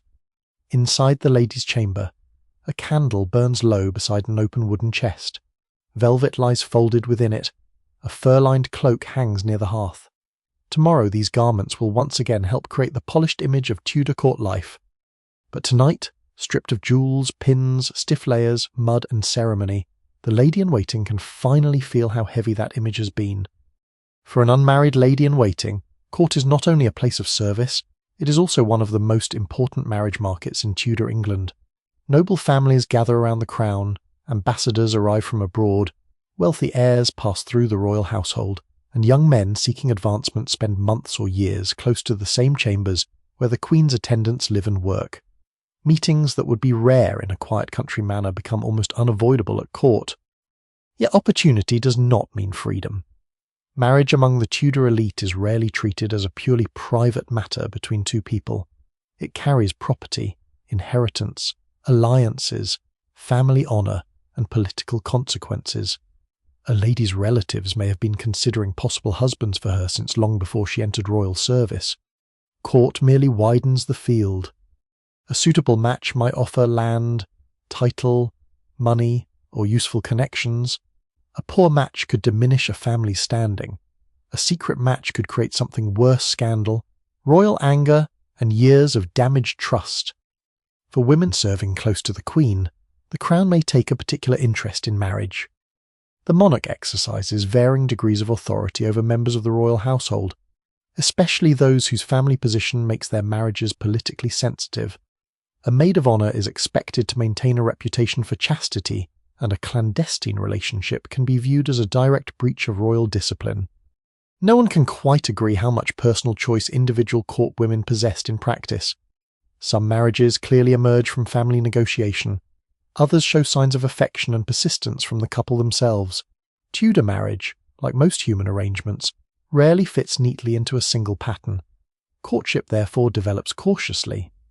A gentleman may seek opportunities to speak with a lady during gatherings, meals, dances, or walks through palace gardens. He may offer a small gift: gloves, ribbons, books, rings, embroidered objects, or miniature portraits can carry meaning far beyond their size. Music and poetry may play a part. A song copied into a manuscript can hint at affection without naming anyone. A poem may circulate through a small group of courtiers. A book given as a gift might contain a personal inscription, although such objects can later become embarrassing evidence if affection is no longer welcome. Letters are especially dangerous. A folded note can travel through trusted servants or sympathetic friends. Wax seals provide some privacy, but not enough to defeat curiosity or deliberate interception. A lady who receives a letter must decide whether to keep it, destroy it, or return it. The safest romance at Tudor court is often one everyone important already approves. The most dangerous is the one that depends upon secrecy. Privacy itself is difficult to obtain. Palaces are crowded, ladies share rooms, servants make beds, carry water, clean chambers, and tend fires. Corridors are full of pages and guards. Even a garden walk can be watched from a window. A whispered conversation behind a tapestry may feel private for a moment. Yet the person standing on the other side of the wall may hear more than expected. Reputation can therefore be damaged without proof. If a young woman is seen repeatedly in the company of the same gentleman, servants may notice. If he sends gifts, someone carries them. If she disappears from a group for too long, someone may ask where she has gone. Most of these small events lead nowhere. But Tudor society expects unmarried gentlewomen to guard their honour closely, because sexual reputation affects marriage prospects, family status, and access to respectable households. An accusation can travel faster than a defence. Older ladies often serve as informal guardians. A married noblewoman within the Queen's household may advise younger attendants on appropriate behaviour, supervise social occasions, or help assess whether a suitor is serious. Such guidance can be practical rather than sentimental. Does the man have debts? Will he inherit land? Is his family respectable? Has he already promised marriage elsewhere? Courtship is never separated entirely from calculation. A suitor may be charming, but charm cannot maintain an estate. A family may prefer a less exciting husband with secure income, respectable lineage, and good connections. Marriage settlements are negotiated carefully. Dowries, jointures, property rights, and inheritance expectations are discussed among families. A jointure provides a woman with income or property intended for her support if she becomes a widow, making it an important protection in an uncertain world. Legal documents can be far more romantic in practical terms than poetry. They determine where a woman may live, what income she controls, and how secure she will be if her husband dies. There are also older beliefs surrounding the process. Certain days may be considered more favourable for weddings. Astrological advice sometimes influences elite decisions, and popular tradition associates particular seasons with good or bad fortune. Wedding rings may be blessed, and religious ceremonies give marriage sacred meaning. Before the Reformation, marriage is firmly embedded within Catholic sacramental life. Later religious change alters theology and ritual, yet the public nature of marriage remains important. Some couples attempt to bind themselves through private promises. This creates legal confusion because verbal consent can, under certain circumstances, carry serious weight. Church courts hear disputes involving promises of marriage, secret contracts, abandoned brides, and conflicting claims. Even now, historians continue to debate how ordinary people understood the precise legal boundaries between betrothal and marriage. What is clear is that a few spoken words can matter greatly. For a lady-in-waiting, pregnancy before an approved marriage is especially dangerous to reputation.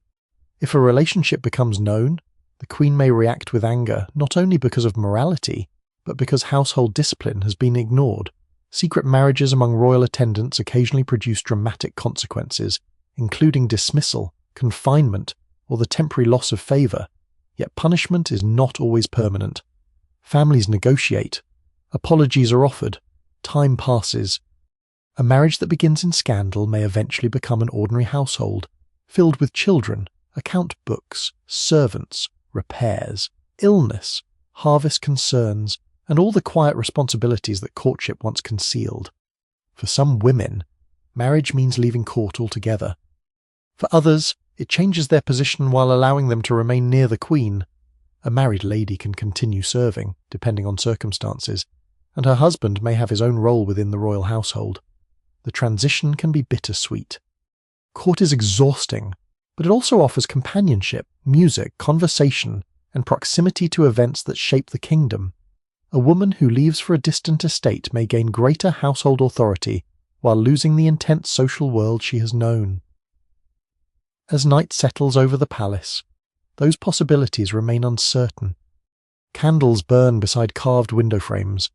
Somewhere in an adjoining chamber, women fold embroidery and prepare for sleep. A servant carries away a basin. Beyond the walls, frost begins to whiten the fields and a late rider passes beneath the gatehouse. Perhaps a folded letter rests inside a small wooden chest. Perhaps it contains nothing more dangerous than a few respectful lines. Perhaps it will one day lead to a wedding, a quarrel between families, royal displeasure, or simply be burned unread. At Tudor court, love is rarely allowed to remain only love. It must pass through rank, reputation, property, permission, and the watchful eyes of everyone standing nearby. And for a lady-in-waiting, even the quietest affection must learn how to survive beneath the gaze of the Queen.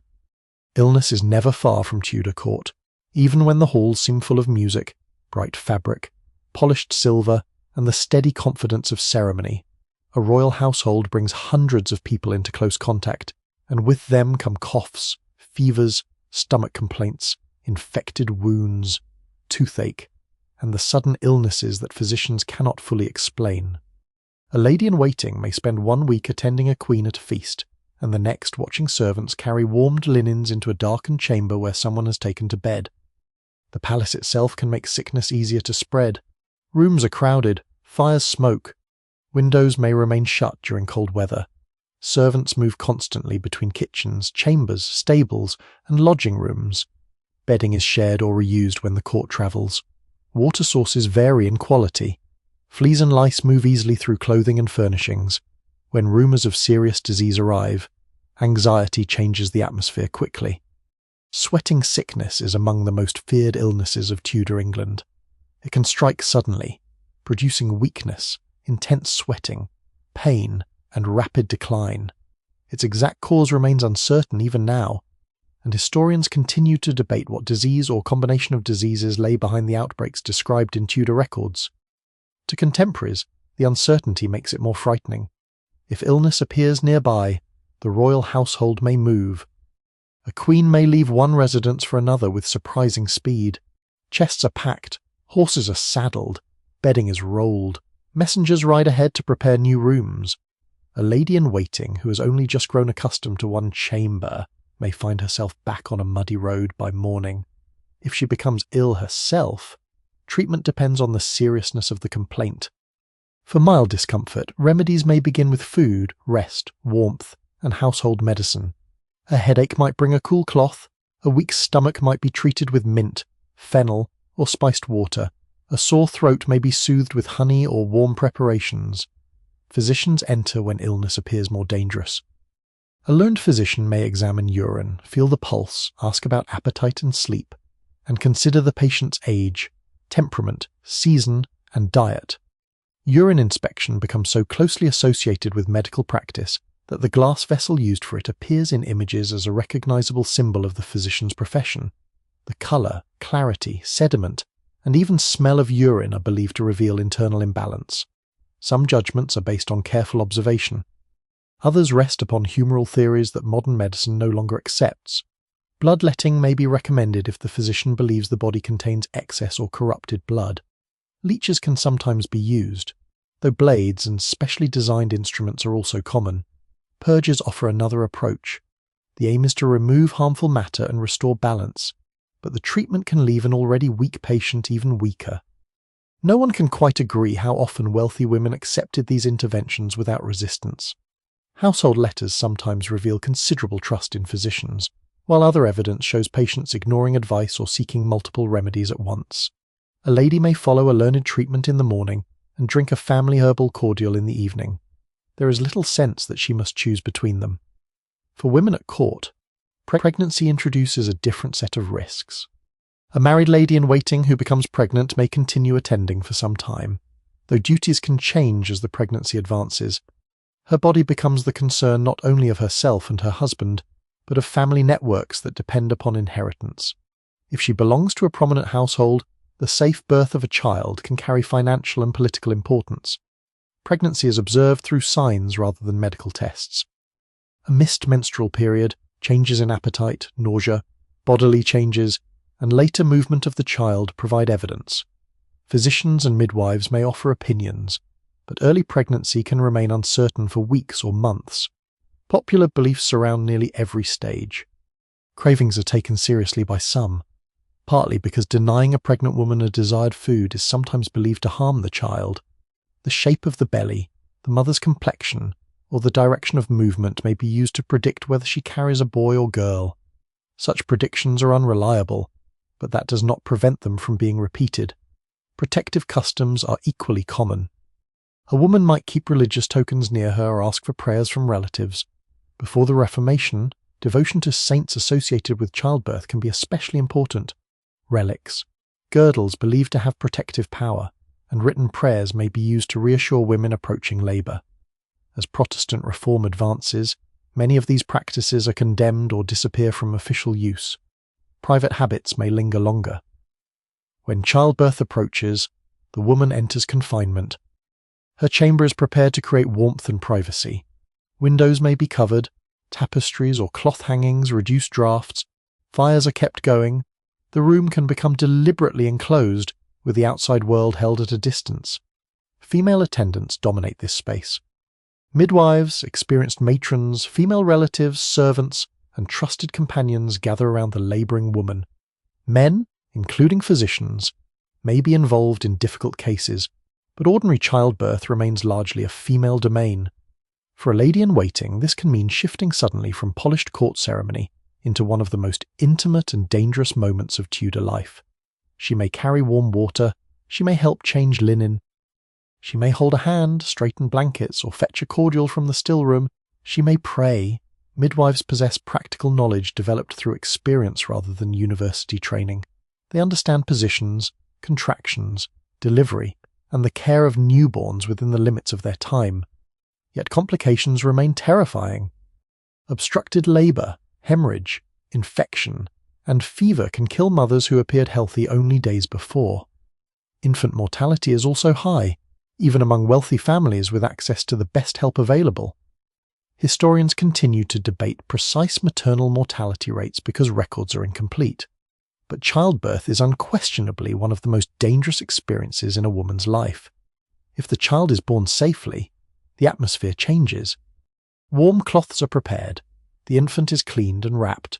Swaddling, which binds the baby firmly in cloth, is common and is believed to support proper growth and keep the limbs straight. A nurse may help with feeding.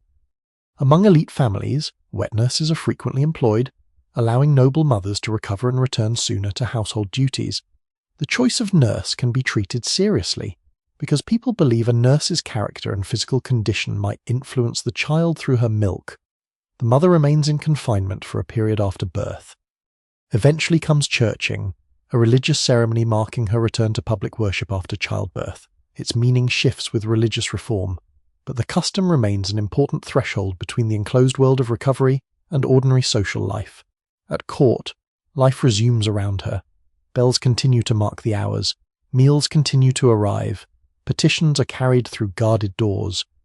Somewhere, a queen chooses a gown while elsewhere a new mother lies beneath wool blankets listening to the slow crackle of the fire.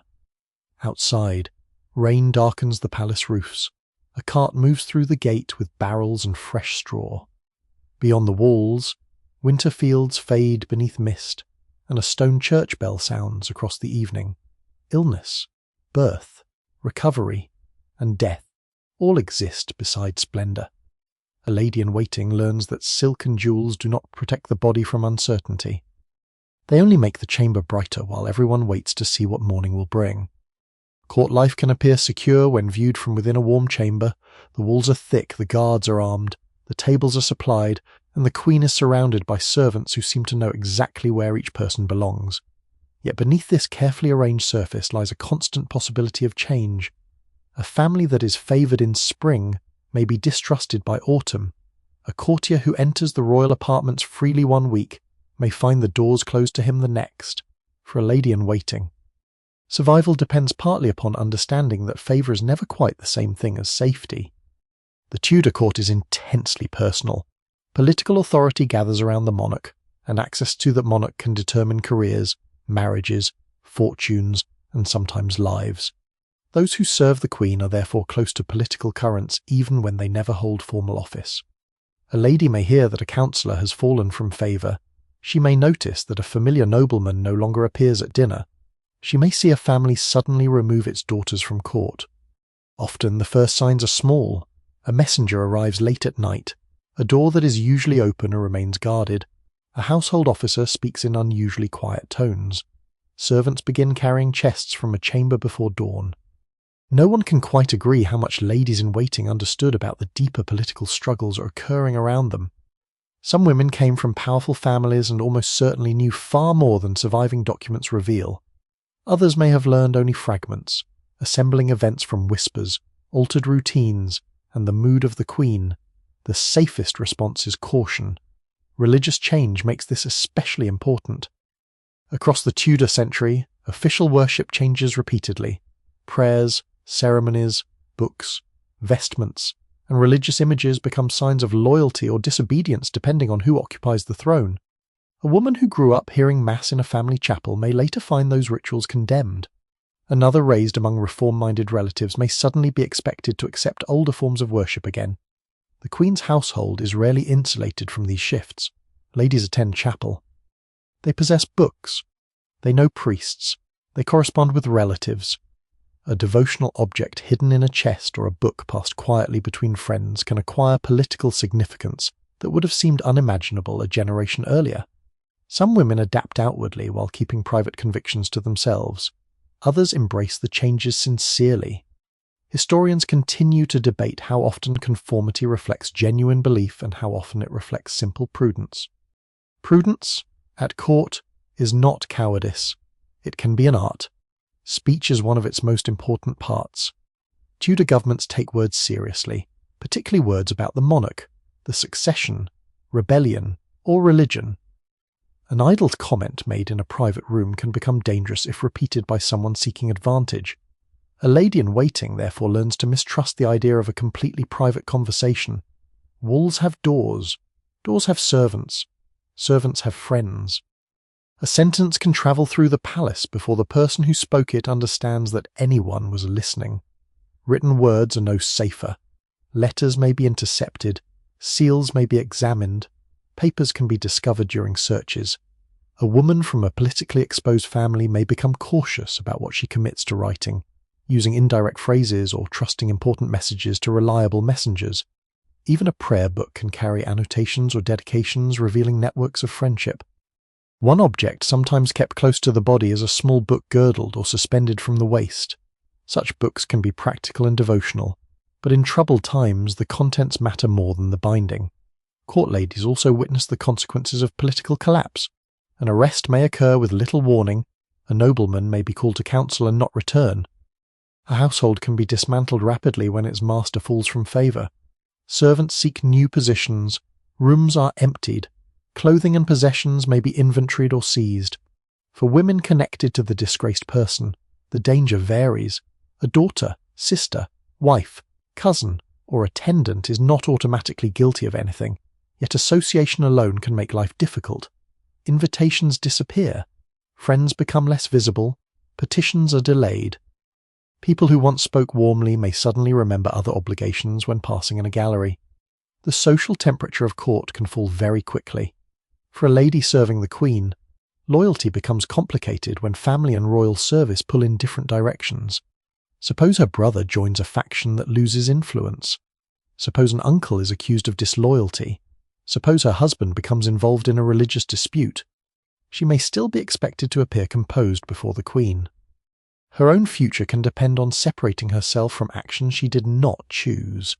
This is one reason courtly behaviour values self-control so deeply. Fear cannot always be displayed, anger cannot always be spoken, grief itself may have to wait until the chamber door closes. There are practical signs of insecurity everywhere. Guards inspect gates, watchmen patrol walls and courtyards. Keys are controlled carefully. Important rooms, jewel chests, document cupboards, and private entrances may all depend upon trusted key holders. After dark, the palace changes. Doors are locked, lights are reduced. The sound of a guard's footsteps through a gallery becomes more noticeable. Watchfires burn near gates and outer walls. In an age before rapid communication, night can magnify uncertainty. News from distant counties arrives slowly, and rumours may outrun reliable reports. A rising in one region might be described at court as larger than it truly is. A border disturbance may become a story of invasion. A sickness in one town becomes a warning to avoid an entire road. The household waits for messengers. Sometimes they arrive splashed with mud after riding through darkness. Superstition also grows easily in moments of political tension. A sudden storm, an eclipse, a strange animal birth, or a comet may be interpreted as an omen. Educated courtiers are not immune to such ideas. Astrology remains intertwined with ideas about fortune and public events. A lady may hear that a planetary conjunction foretells trouble. She may not entirely believe it. She may still remember it when the palace becomes unusually quiet. Even so, most days do not end in arrest or catastrophe. That is what makes the danger so subtle. Court life continues. Meals are served, needles pass through embroidery, dogs sleep near hearths, servants carry warm water upstairs. A lady may spend hours reading beside the Queen, while elsewhere councillors debate matters that could reshape the household around her. The contrast becomes part of daily life. Late one evening, the palace settles under a cold wind. Tapestries stir faintly where draughts enter as round shutters. Beyond the walls, branches move over a dark road and a distant church bell marks the hour. Inside, the lady places a letter into a small wooden chest and turns the key. She has learned that courtly survival requires more than elegance. It requires memory, restraint, loyalty, and the ability to recognize when silence offers greater protection than any locked door. Not every evening at Tudor court is shadowed by illness, political suspicion, or whispered danger. Many are simply long. The Queen's household must fill the hours between the final formal business of the day and the moment when candles are extinguished. Doors are secured, and attendants withdraw beneath blankets. In winter especially, when darkness arrives early and cold gathers against stone walls, these hours create a world of their own. Some evenings are bright with celebration.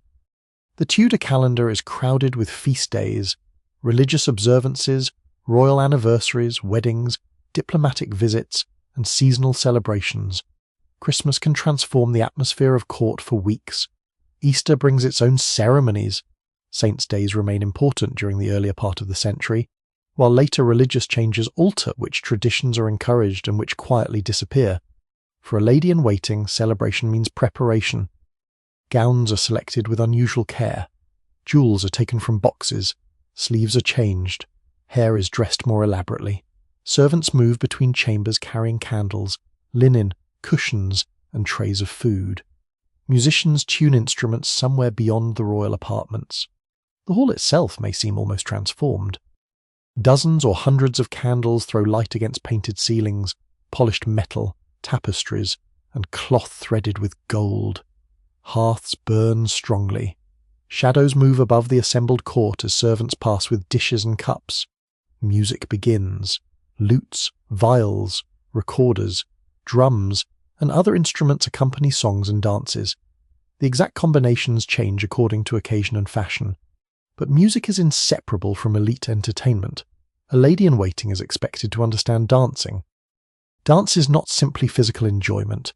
It is a public demonstration of grace, discipline, and education.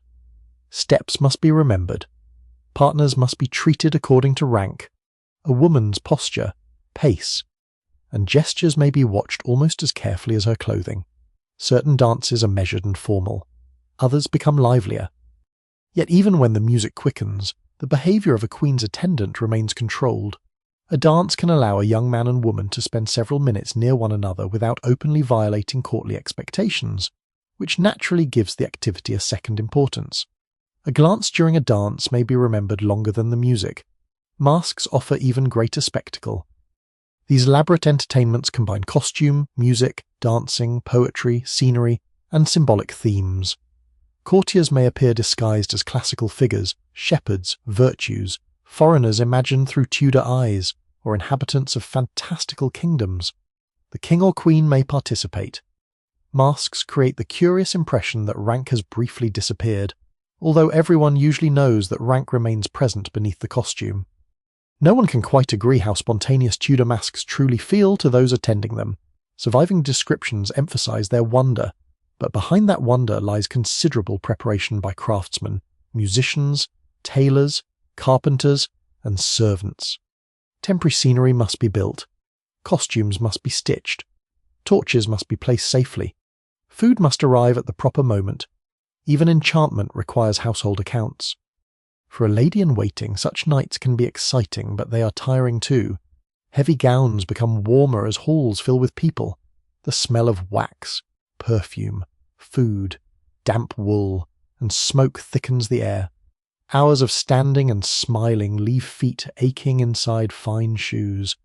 A quieter evening may be more welcome. Then the queen and her women remain within private rooms.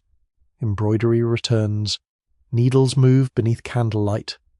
A lady may work flowers into linen while another reads aloud. Someone may play a lute softly near the hearth. A small dog might sleep on a cushion or near the skirts of its mistress. Card games can occupy the table. Playing cards are familiar enough to provoke repeated complaints from moralists, especially when gambling becomes involved. Small stakes can be socially acceptable, but losing too freely is considered foolish. Dice possess an even worse reputation. Board games, such as tables related to backgammon, are also known and enjoyed. These diversions are not merely ways to defeat boredom. They create spaces where relationships form. Conversation flows more easily around a game than during formal ceremony. A queen may become unusually relaxed. A lady may hear family stories, jokes too mild to offend, or memories from earlier years at court. Even then, discretion remains necessary. Relaxation does not abolish hierarchy. Winter makes these private evenings especially intimate. Outside, frost settles across palace roofs and empty gardens. Roads harden overnight. In nearby villages, animals are brought close to shelter, and smoke hangs above thatched houses where families sit around small fires. Inside royal chambers, warmth is concentrated around the hearth. A woman seated too far away may still feel cold through layers of wool. Foot warmers or heated stones can sometimes provide additional comfort. Braziers offer heat but carry risks from sparks and fumes. Bed warmers may also be used. Metal pans containing hot coals passed beneath sheets before sleep. They are useful, though an inattentive servant could easily scorch linen. The Tudors do not entirely surrender to winter. They fill darkness with light and company. But death can interrupt this rhythm at any time. When a member of the royal family or great nobility dies, the atmosphere changes dramatically. Bright clothing gives way to mourning dress. Black cloth appears in chambers and processions. Heraldic banners, candles, prayers, and carefully ordered ceremonies surround elite funerals. The body may be prepared and displayed according to rank and circumstance. For very important people, funeral rituals can continue for days or weeks.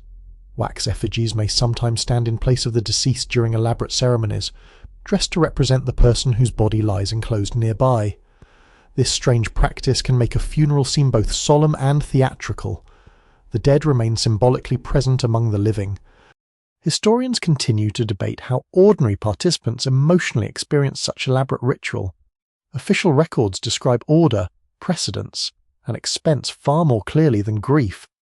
A lady-in-waiting may understand the ceremony differently. The woman beneath the black hood may have known the deceased personally.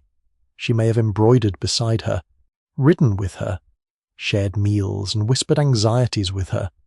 Court ritual transforms loss into processions and heraldry. But private memory remains quieter. Mourning clothing follows rules of status and relationship. The amount and quality of black cloth provided to members of a household may be carefully recorded.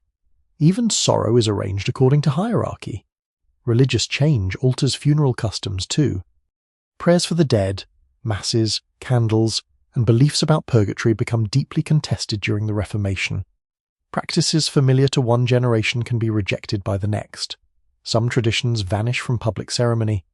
Others survive in altered forms, yet candlelit vigils remain powerful experiences.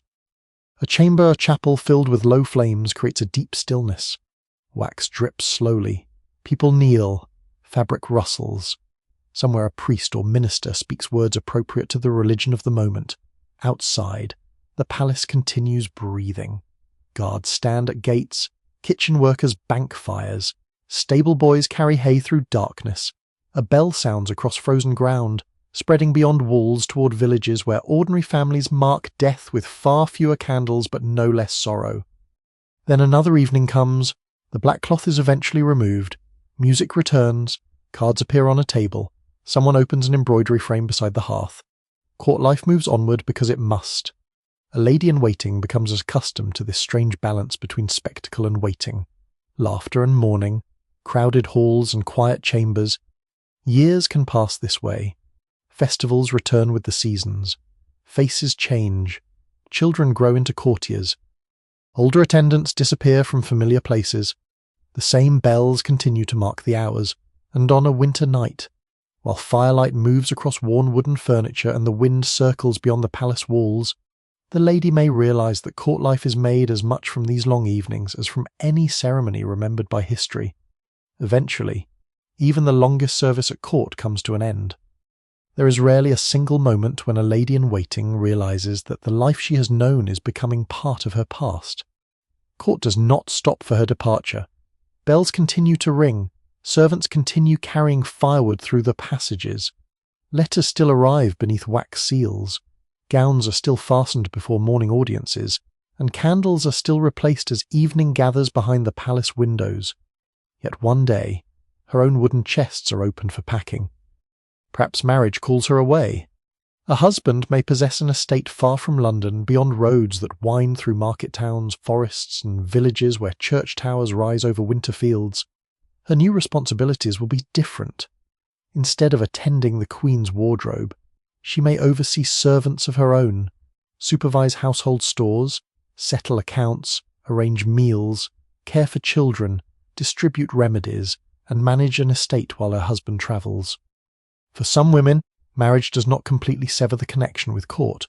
A former attendant may return during important ceremonies or continue corresponding with women she once served beside. If her husband holds royal office, the family might still spend part of each year near the monarch, but daily intimacy changes. The guarded door of the privy chamber is no longer something she passes through each morning. Elsewhere, widowhood may bring service to an end. A Tudor widow occupies an unusual position. Grief brings uncertainty, but widowhood can also offer a degree of legal and practical independence unavailable to many married women. If her marriage settlement has been arranged successfully, her jointure may provide income from land set aside for her support. She might manage property, negotiate leases, supervise servants, arrange marriages for children, or defend family interests through letters and legal petitions. Some widows remarry. Others do not. No one can quite agree how often the decision truly belonged to the woman herself, particularly when large estates and powerful families were involved. Yet surviving records show widows who could be formidable household managers, capable of directing affairs across considerable distances. Their years at court may have prepared them well. A woman who has spent decades observing petitions, patronage, rank, and careful conversation has learned things no formal school could easily teach. There are other departures too. A queen dies, a household is dissolved, a new reign begins, religion changes again, a family falls from favour, an attendant simply grows older and withdraws toward a quieter life. Royal households are rebuilt around new rulers, and familiar chambers fill with unfamiliar faces. For the woman leaving them, even ordinary objects may suddenly seem precious. A prayer book carried for years might accompany her home. So might a piece of embroidery begun beside a palace window, a small ring received as a gift, scented gloves long past their finest condition, or letters folded repeatedly until the edges soften.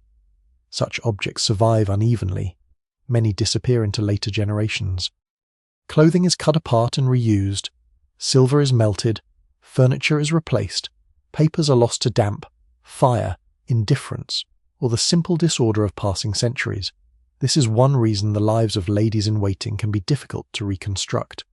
Royal records preserve appointments, payments, marriages, household lists, and occasional scandals more readily than quiet afternoons. Historians may know that a woman stood near a queen for years without knowing what she thought while standing there. They may possess a letter concerning land, but none describing how she felt when she first entered court. Even now, historians continue to debate the precise duties of some attendants, because titles and household structures change between reigns. While informal relationships rarely fit comfortably into administrative documents, the silence between surviving records is enormous. Yet traces remain. A woman who leaves court for a country manor returns to a landscape moving at a slower pace. Her windows may look across orchards, grazing fields, or a village clustered around a stone church. The sounds of royal courtyards are replaced by carts, animals, wind, and bells. Household work still begins early. Bread must be baked, ale must be brewed, stores must be counted before winter. Servants require wages, clothing, and instruction. Guests arrive along muddy roads. The poor may come to the gate seeking food or alms. A former lady-in-waiting may keep a still room where herbs, scented waters, and medicinal preparations are stored. Recipe collections can pass from mother to daughter, filled with remedies for coughs, wounds, fevers, troubled sleep, and aching joints. One household remedy might sit beside another copied from a physician. Rosewater shares a shelf with syrups and dried herbs. Practical medicine, inherited belief, and memory remain intertwined. She may also preserve courtly habits. Table linen is folded carefully. Guests are seated according to status. Children learn how to bow, speak respectfully, and control themselves during meals. Daughters are taught embroidery and household management. Sons learn that advancement may depend as much upon connections as courage. Perhaps, when a relative hopes for a position at court, the former attendant writes a letter. The circle begins again. Years pass. The queen she once served may become a figure spoken of in the past tense.